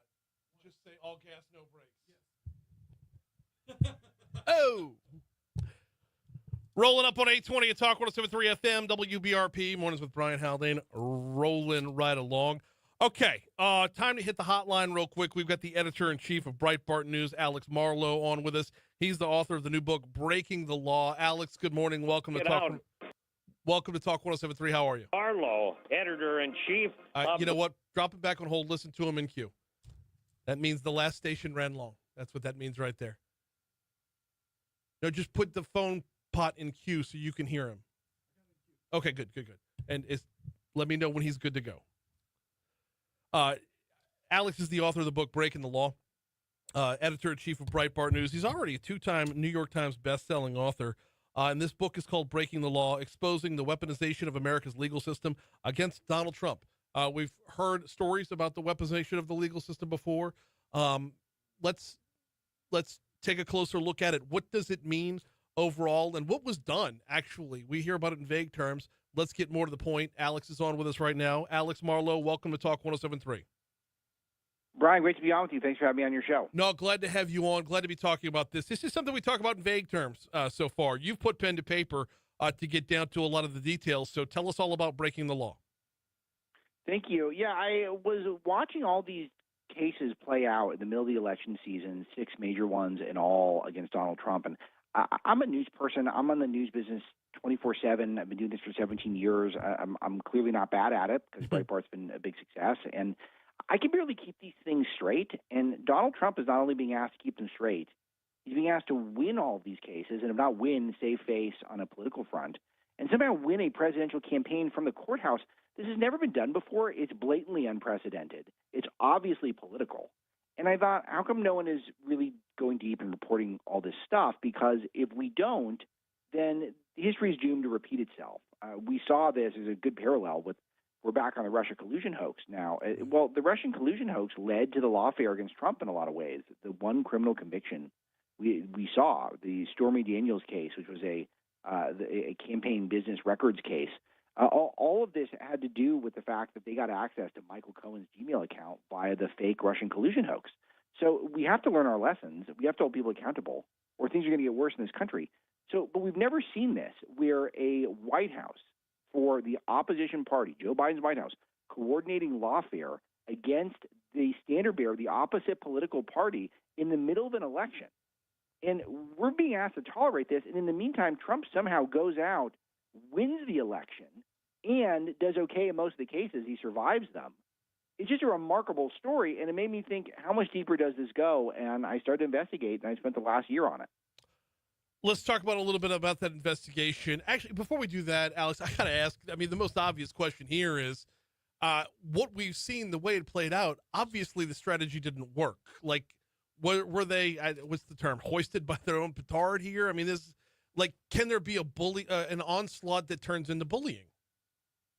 Yeah, it really is amazing that it didn't work, but I don't want us to rest on our laurels for that reason. No, Don't get it twisted. Nearly dodged a bullet because just of the unique nature of Donald Trump. I mean, anyone who paid attention that day in Butler, Pennsylvania last summer know that God willed Trump to win this election. It was clearly divine intervention. Anyone who disputes me on this, I don't understand what movie you're watching here. So the fact that Trump survived it, it doesn't mean that the principle is acceptable. He was levied cruel and unusual punishment. He was asked to pay fines of close to $500 million for crimes that were victimless. He was treated like a criminal in civil court. One of his attorneys, Alina Habba, was threatened to thrown in essentially a dungeon, a underground prison underneath the courtroom at one point by a activist left-wing judge. We had judges who donated to Democrats, which was not allowed, and then still were allowed to continue with the case. We had attorneys who were trying to bust Trump in one courtroom and then were visiting the White House for 8 hours at a time for unknown reasons. All of this is a massive conspiracy to try to take this guy out. And he survived it because he's got this superhuman resilience, but we cannot allow for this to happen again. Well, I would argue, I mean, superhuman resilience is one argument. Sympathy is another. Being tried for 34 counts of something that nobody's ever been tried for before, just so you can call the man a felon, like that's, at a certain point, sympathy grows because bullying happens. Yeah, absolutely right on this. And this is something that I've learned a lot of the modern conservative movement is that when you only take flack when you're over the target, and typically when people see these attacks, especially coordinated attacks, several all at once, taking place at a specific target, it really does engender a lot of sympathy. I mean, nothing grows my audience more Breitbart than when people are attacking us from the left. I mean, there's just nothing better than that for us. Maybe they have a point, maybe they don't have a point, but either way, people on the right tend to come to our side and want to support you because we do have this yearning for warriors, for a warrior class to stand up for us and our values and our communities. We got Alex Marlow on with us. He's the editor-in-chief of Breitbart News and the author of the recently released Breaking the Law, the Weaponization of America's Legal System Against Donald Trump. All right, let's dive back into your investigation a little bit. What are a few of the things that you found the most surprising along the way? Yeah, the extent to which the lawfare was coordinated, particularly by the Biden White House, was mind-blowing. Every one of the 6 major cases had a White House connection. All that should be illegal. And so a lot of the book is a blueprint of where the investigation should go. So this is really a fun part that I get to share with audiences, is that the investigations are happening. I put out the book Tuesday. I call for an investigation into Tish James for conspiracy against rights. Yeah. 3 days later, an investigation is announced. So I know they've got the book in the DOJ. I know they're passing around. I anticipate at least another 6 investigations. And so if you want to go through the process, if you want to understand all the winning that's about to take place, it's a good primer for that.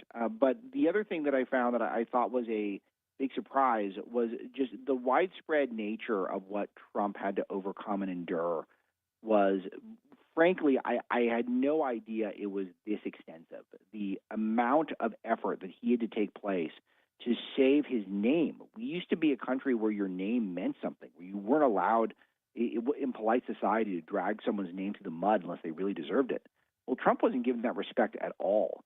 And so this is the end of law and order as we know it if we tolerate something like this, because the extent of the conspiracy, the extent of the efforts that took place, how well-funded they were, how organized they were, how long the infrastructure had been built to try to take out Trump at this moment, it just went much deeper than I'd ever anticipated. Got just a minute or two left with Alex Marlow, editor-in-chief over at Breitbart News. We're talking about breaking the law. Alex, I want to grab your crystal ball real quick because I'm of the belief that once Pandora's box is opened, it doesn't get closed very easily.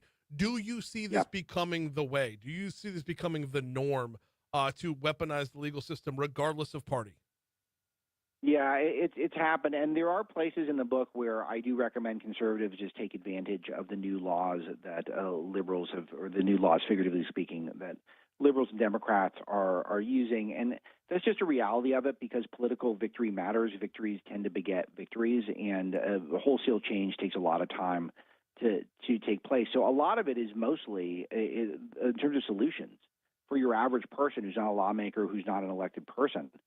The best thing you can do is just stay engaged physically. I mean, just make sure that on a civic level, on immersing yourself in all the various races in your community, try to make sure that you are on a wartime footing 24/7. We cannot take days off. We don't have an off season anymore because the left doesn't. They're working right now to try to figure out how they're going to get an edge in the next election. And we need to be aware of that that's how they think. They're obsessed with political power, and they're trying to defeat us. So unhealthy, though, isn't it? Completely unhealthy. And no, it's like I don't. This is why I'm making the warning. Is it? I'm like so many of you in the audience. Is that I want to get done with work and I want to go play with my kids. I want to go to church. I want to cook for my family. I want to play sports. I want to do normal stuff. The left doesn't think that way. Their number one aim on earth is to achieve political power. That's what they care about the most. You see what's happening with Trump having taken over D.C. Why? Because the people there, they don't want law and order for their citizens. They want to protect criminals because they think it helps them preserve their political power. It's insane stuff, but it is the viewpoint of that entire party. The book is called Breaking the Law, The Weaponization of America's Legal System Against Donald Trump. He's the author, Alex Marlow. He's also the editor-in-chief of Breitbart News. Appreciate a couple minutes this morning, Alex. Thank you so much. Same to you, Brian. Thank you. Absolutely. 829 at Talk 107.3 FM. WBRP. A lot to unpack and digest from that. It didn't finish the book. I'm not finished with the book yet. I did get the advanced copy and I started it on it. He does his homework. That's the hard part. He does his homework, and it is very, very well researched, to be sure. Like he led the conversation with. Been at Breitbart for 20 plus years now. He kind of knows what he's doing. So I don't want to out and out I do out and out recommend the book. I don't want to like send somebody down a path of conspiracy theory because everything he talks about is recorded fact. So this isn't like is good. I appreciate him coming on. All right, we're not done yet. We got a lot more ground to cover. Shifting parties completely here. We're going from Breitbart to Congressman Carter. Coming up after we check news, traffic, and weather, a little DC Current presented by LABI. That's coming your way next. Right now, let's get you caught up around the world with ABC before we hit our local news on Talk 107.3 FM.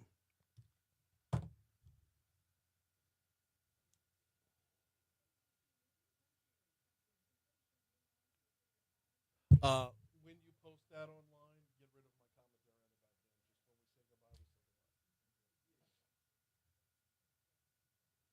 goodbye, we say goodbye.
Anybody want in on the tickets? Want to split the tickets with me? Just wanted to put that out there for everybody.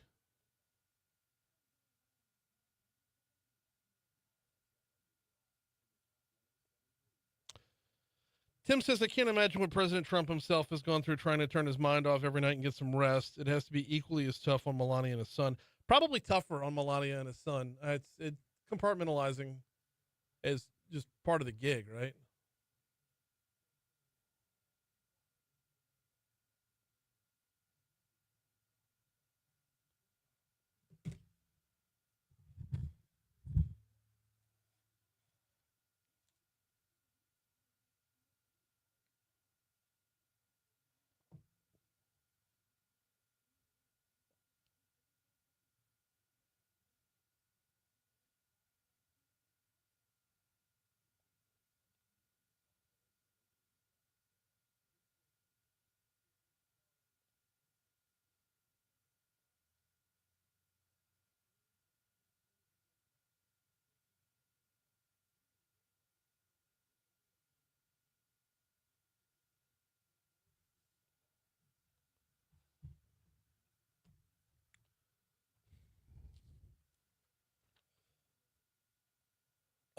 God, it's impossible to pick a feature for today, huh?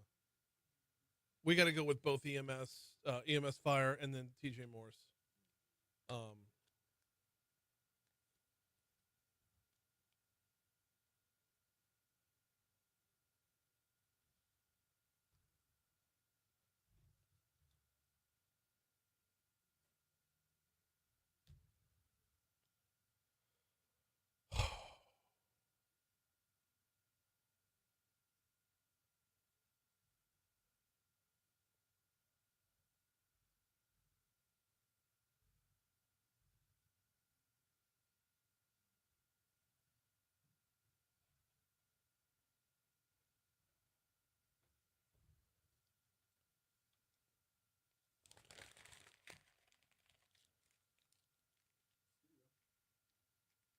Let's go.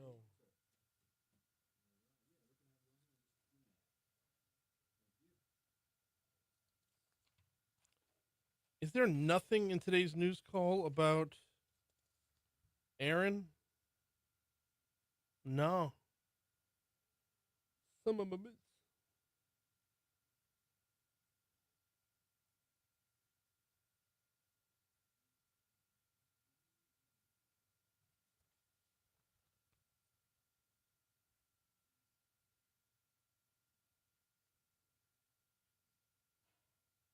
Oh, sorry. Tickets are $5 a piece. $5 a piece. So this will run you $25, and I'll bring them to you today.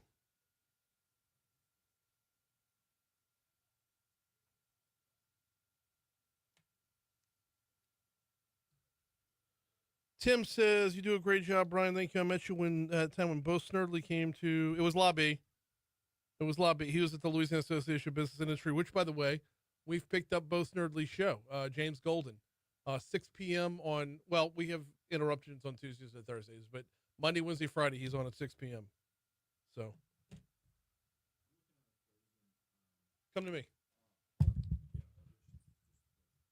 8:37 at Talk 107.3 FM, WBRP. Our computer froze up right there. So I'm going to have to do the forecast real quick. Not a problem, because we are looking at another hot day today. Now, there could be relief from the rain, though.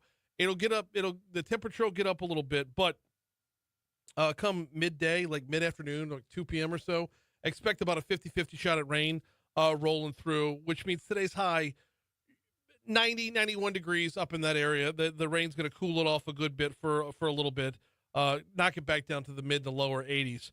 Overnight low tonight gets down to 75. Tomorrow we're going to top out at 90 again with another 40% chance of rain. Literally rinse and repeat for Thursday and Friday as well. Looking ahead to the tropics, it's going to be more than a week before Aaron makes her way across the Atlantic. I tell you what, we'll talk about that coming up in our last segment of the show. Right now, sunny skies, 83 degrees in downtown Baton Rouge.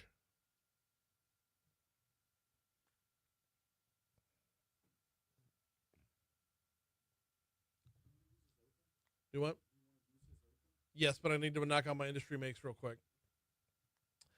838 Talk 107.3 FM WBRP. Taking the show on the road Friday. Going to be broadcasting live from the Legislator Conference over there in Lake Charles. And the folks at Industry Makes are sending us that way.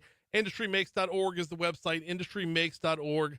Right from the headline of their website, Louisiana's manufacturing sector and the businesses that support it can no longer stand aside and let others tell their story. That's a big part of what Legislator is, and that's a big part of what we'll be doing there. And big shout out to the folks at Industry Makes for making the whole thing possible. All right, right now, time for DC Current.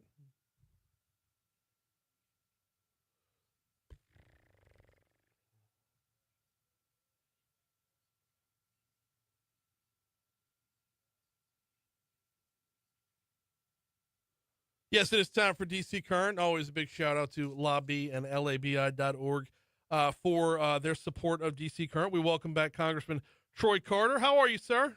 I'm doing well, sir. How are you today? I'm doing very well as well. We got a couple of topics to talk about today. A little bit of good news, a little bit of bad news.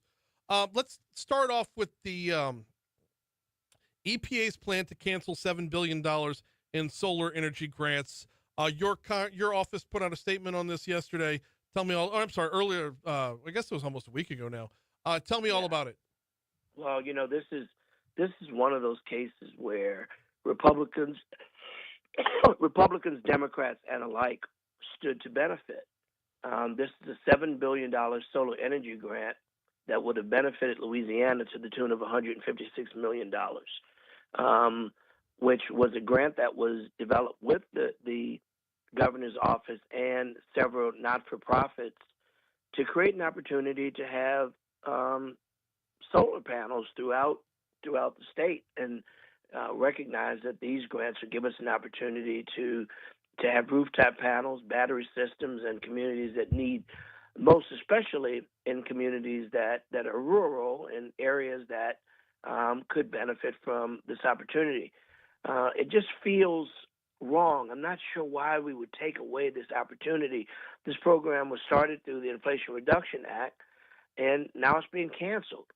As someone who I'm very proud of the fact that I had the very first funding and the largest funding for solar panels for these community lighthouses that we started in Broadmoor, gave us an opportunity to take churches and not-for-profit buildings and create safe places, cooling houses. When it's very hot in the aftermath of a storm, having a place that immediately is powered up, where people have air conditioning, they can get cool, they can get cold water, they can store medicine, they can come to cool themselves, to have fresh food, is a blessing. As you know, as many people die in the aftermath of storms sometimes than the storm itself. Yep. Southeast Louisiana gets pretty darn hot in July and August. And this solar opportunity was something that every single state in the union had applied for. So this is not a matter of red or green. In my estimation, I think it's just a bad policy choice to get rid of these solar opportunities. Let's be clear on timelines and everything real quick, Congressman. Is the EPA's plan, or they're already doing this?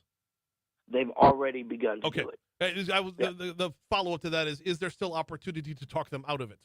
Well, there's always opportunity to talk about it, even after they've done it. Yeah. We've been successful in pushing back, even once plans have been announced. As you know, throughout the whole Doge experience, we've seen things cut and then things restored.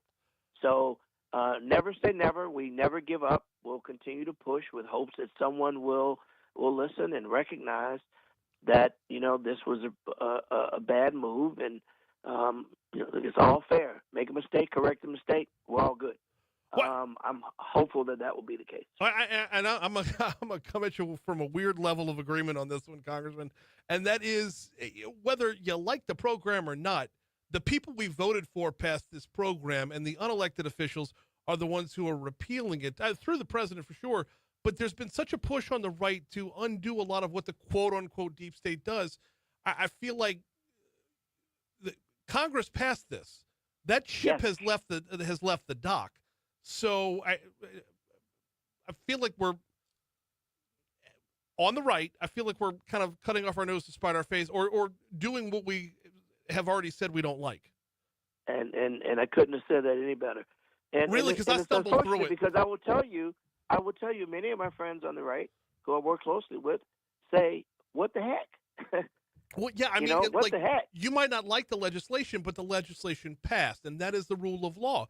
And so I'm curious about your push for the legality or illegality of this move. We push every single day on things that we believe are constitutionally sound, constitutionally within the right of the United States Congress, to only find that we get pushback from the administration. And you're right, led by unelected bureaucrats who are telling us what to do after we've already advocated for the people, after our state and every other state applied for these dollars.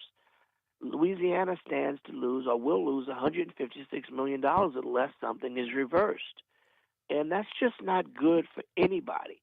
You know, we can paint the pictures of right versus left, left versus right all day long. Mm-hmm. You know, and who knows? On one day you win, the other day the other guy wins, whatever the case. But when you come to things that are universally good for the people of the state, notwithstanding the party affiliation, we've got to get out of the way and provide these resources to the people. Here's a classic case where the entire country loses. Red states, blue states, purple states, whatever states lose. And that's counterproductive. And so to answer your question in short, I'm going to continue to write letters to the administration. I'm going to continue to use the resources we have. I'm going to continue to try and build bipartisan coalitions to seek to reverse these actions, to get resources back in the hands of the people. It's the right thing to do, and I'm going to continue fighting to make that happen. Listen, we were very successful with saving the Defense Meteorological Satellite Program. That was on the chopping block and was being taken away as well.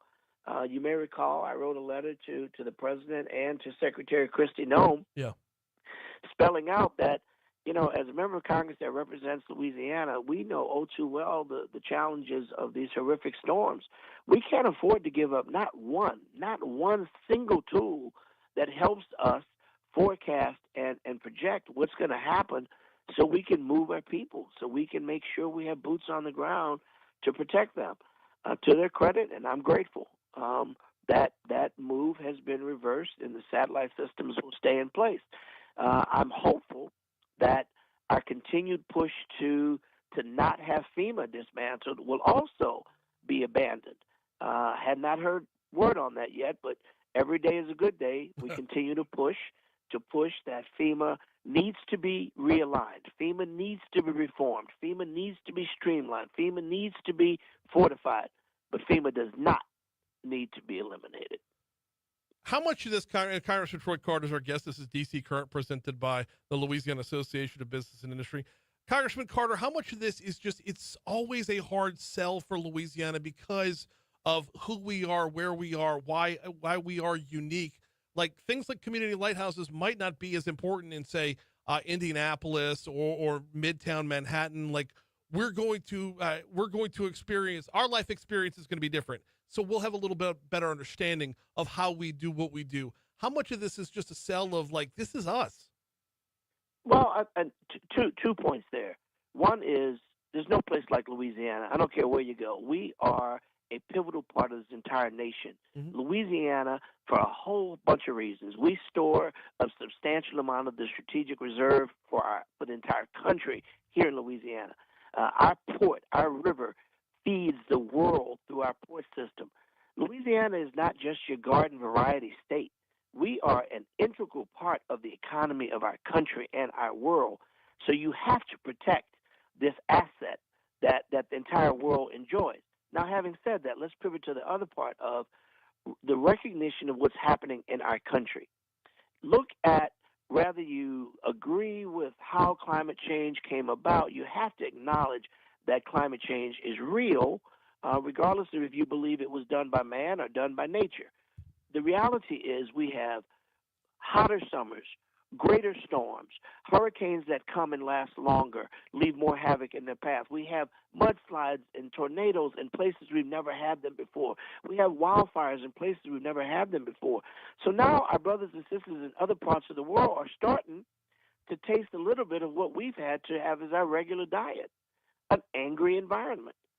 So when you think about decentralizing FEMA and giving it to the states, oh, by the way, with less money, you realize that just won't work. FEMA needs to be centralized so it can be nimble and ready to move into areas on a moment's notice when there's a need. If you decentralize and you give it just to the states that are prone to storms, what's going to happen in these places that they keep popping up, not as a norm, but something new?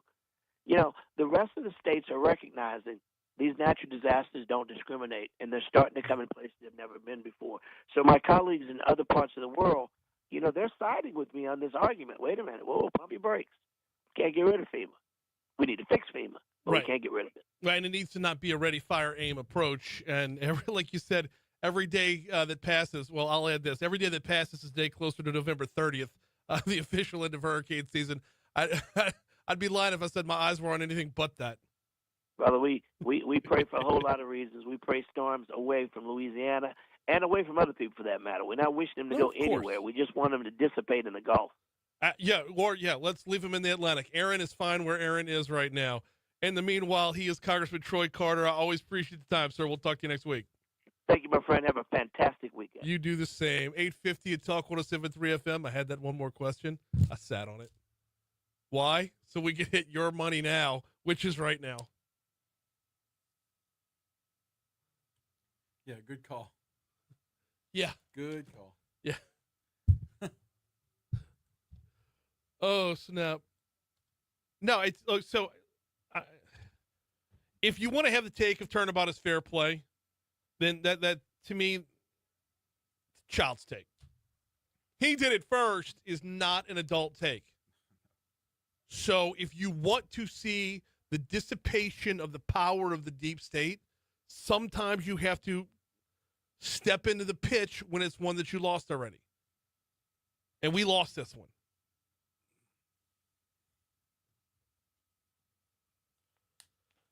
Oh. I'm going to get so much hate over that. And I don't care.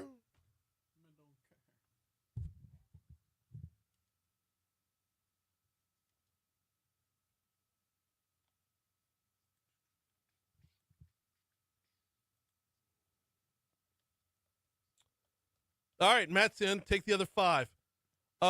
Matt, DM me, send me a message. I will deliver them to you today. For sure. Byron says you'll have fun in Lake Chuck. The casinos there are fun, and I ain't a gambler. I will not be there long enough to have fun on this trip. I'm speaking at the Public Relations Association of Louisiana. They have a little wine event on Thursday evening. So I'm going to get myself good and tanked up on red wine before hitting I-10 westbound, which, I'm probably going to fall asleep right after Lafayette. No, just kidding. I will not be drinking at the event I'm speaking at. But I'm going from that to Lake Charles, so I won't roll into town until probably 9:30, 10 o'clock. And at that point, it's like, okay, I've got to be ready for the show the next morning. So we'll see how that plays out. Galen says residential solar is a bad idea. It usually lowers the value of your home. It does not. And the electrical grid benefits are marginal at best. That is true. As far as lowering the value of your home, no, I've seen exactly the opposite.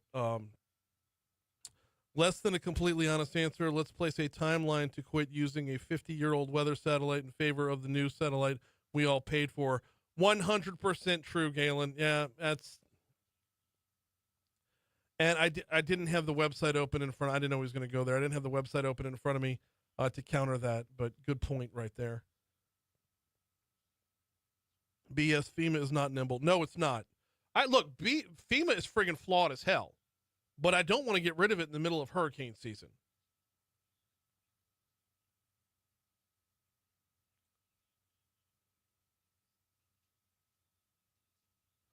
We have an entire hierarchy of bureaucrats that get in the way. I'm all for pushing this down to the states.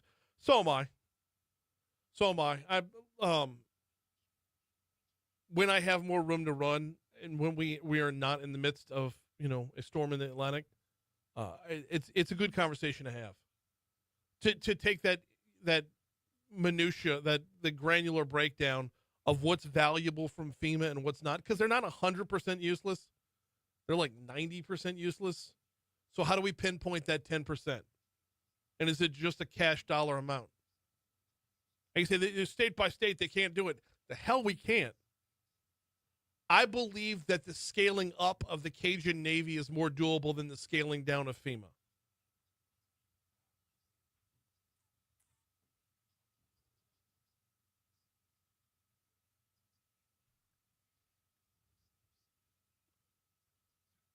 And it can be replicated state by state. You can Cajun Navy in each individual state, and between your Cajun Navies and what you call them, it's something different in every state, But whatever it is, state by state, you couple them with the National Guard, and all we need from the federal government is a check. Okay, I'm gonna redo Breck. Oh, okay. Just because I did yesterday.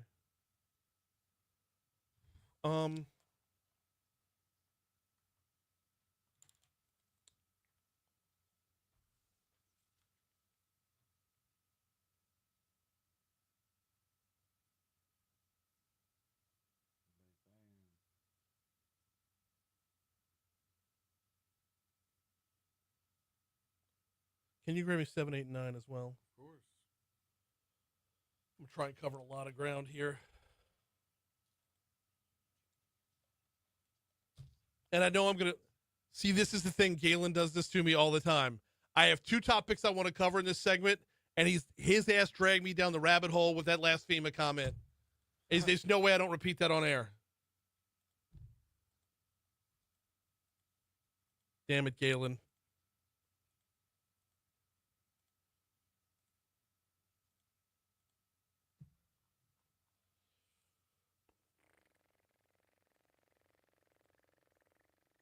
Right down the damn rabbit hole, like a moth to the flame.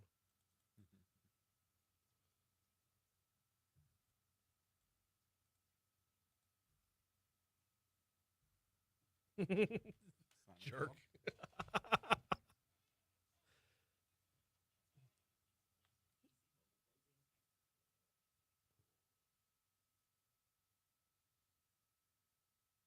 The CN.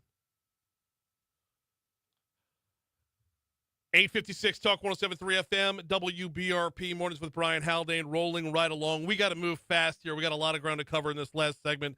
A bunch of stuff that got stacked up because our guest list was just ridiculous today. By the way, the full show will be available Facebook Live after the show's over with. It backs itself up, and you can play it back. There was so much ground covered today. A lot of first responder stuff, to be sure. But the guest list dates all the way back to the 6 o'clock hour. We had Jeff Crouere talk about New Orleans. EJ Kuiper and Ryan Cross, fantastic 2 segments with the folks from Our Lady of the Lake. Mike Kimble and Chris Landry talking Baton Rouge Fire and EMS. Chief Morse, of course, talking about Sergeant Eisworth and a few other topics. We had Guardian Day. We had Alex Marlowe. We had Congressman Carter. Just a slew of topics to cover right there. So if you want to go check it out, the folks at Lake Urgent Care bring it live on Facebook Live every single day if you wanted to go check that out. Wanted to follow up on something Congressman Carter had to say, talking about we need to restructure FEMA rather than tearing it down, rather than beating it up. Galen says on Facebook Live, his comment is in the chat there with the rest of the crew, BS, FEMA is not nimble, and we have an entire hierarchy of bureaucrats that get in the way. I'm all for pushing this down to the states. I agree with that in principle, but I don't agree with it on August 12th. On August 12th, when there's a tropical storm in the Atlantic that's going to become a hurricane, potentially a major hurricane, now is not the time to reshuffle reshuffle the lineup. Now's not the time to tinker. Once hurricane season is over with, or as we get to the winding down of hurricane season, I would be a lot more in favor of it then, and having serious discussions about, I'm not opposed to dismantling FEMA. It's not 100% useless, but it's 10% or it's 90% useless. So how do you find the 10% that is useful and make sure it translates to you and me? And if you are to break apart FEMA piece by piece to restructure it, I have very, very little faith that that's going to get done because government very rarely downsizes. You have to cut off the snake's head in order for this to move forward. And Congressman Carter, and this is, I disagree with him on this, said, and I shouldn't be disagreeing with him after he's off the phone because he can't rebut, but he said, you can't do this state by state. I say, yes, you can. And so too says the Cajun Navy. It would be easier to scale up the Cajun Navy than scale down FEMA, especially when you got a storm out in the Atlantic right now. By the way, we didn't talk a whole lot about Erin today. Erin's got a week to go before she gets to us, if she's going to get to us at all. But there is that storm out in the Atlantic right now, our 5th named storm of the Atlantic hurricane season. Before we get out of here, let me remind you one more time about the folks at Breck. Breck.org is the website, Breck.org. Whatever it is you are into, Breck has got you covered on that recreational front. Oh, man. Was out at, you know what? Was out at Independence Park yesterday. It's always so good just to get out there, even in this heat, to see communities coming together for whatever it is that brings us together recreationally. You meet new people, get to experience new communities through a shared experience. Whether you're talking about, like, I bring my kids to cross-country practice, or there might be, a soccer league going on, all practicing individually out there at Independence Park, or over there by the tennis courts, or still Liberty Lagoon. Whatever it is, Breck has got you covered on all fronts. You can learn more about everything they have to offer at Breck.org. We're done for today. Moon's next. See you. Okay. All right, so thanks for grabbing 7, 8, and 9, and I didn't do shit with them. That's all good. It's all good. Don't blame me. Blame Galen. It's all good. Bastard fired me up right there. Cajun Navy. Think how much the Cajun Navy has done without the government check. Think how much more they could do if they had those resources, though. That's where I'm at with this. So, guys, we got to get out of here. I don't even know what's on tomorrow's show. Daryl Hurst, I think, is coming on. Franz is coming on. Okay. I think we got Congresswoman Letlow. Oh, cool. But I don't know what's in the 7 o'clock hour.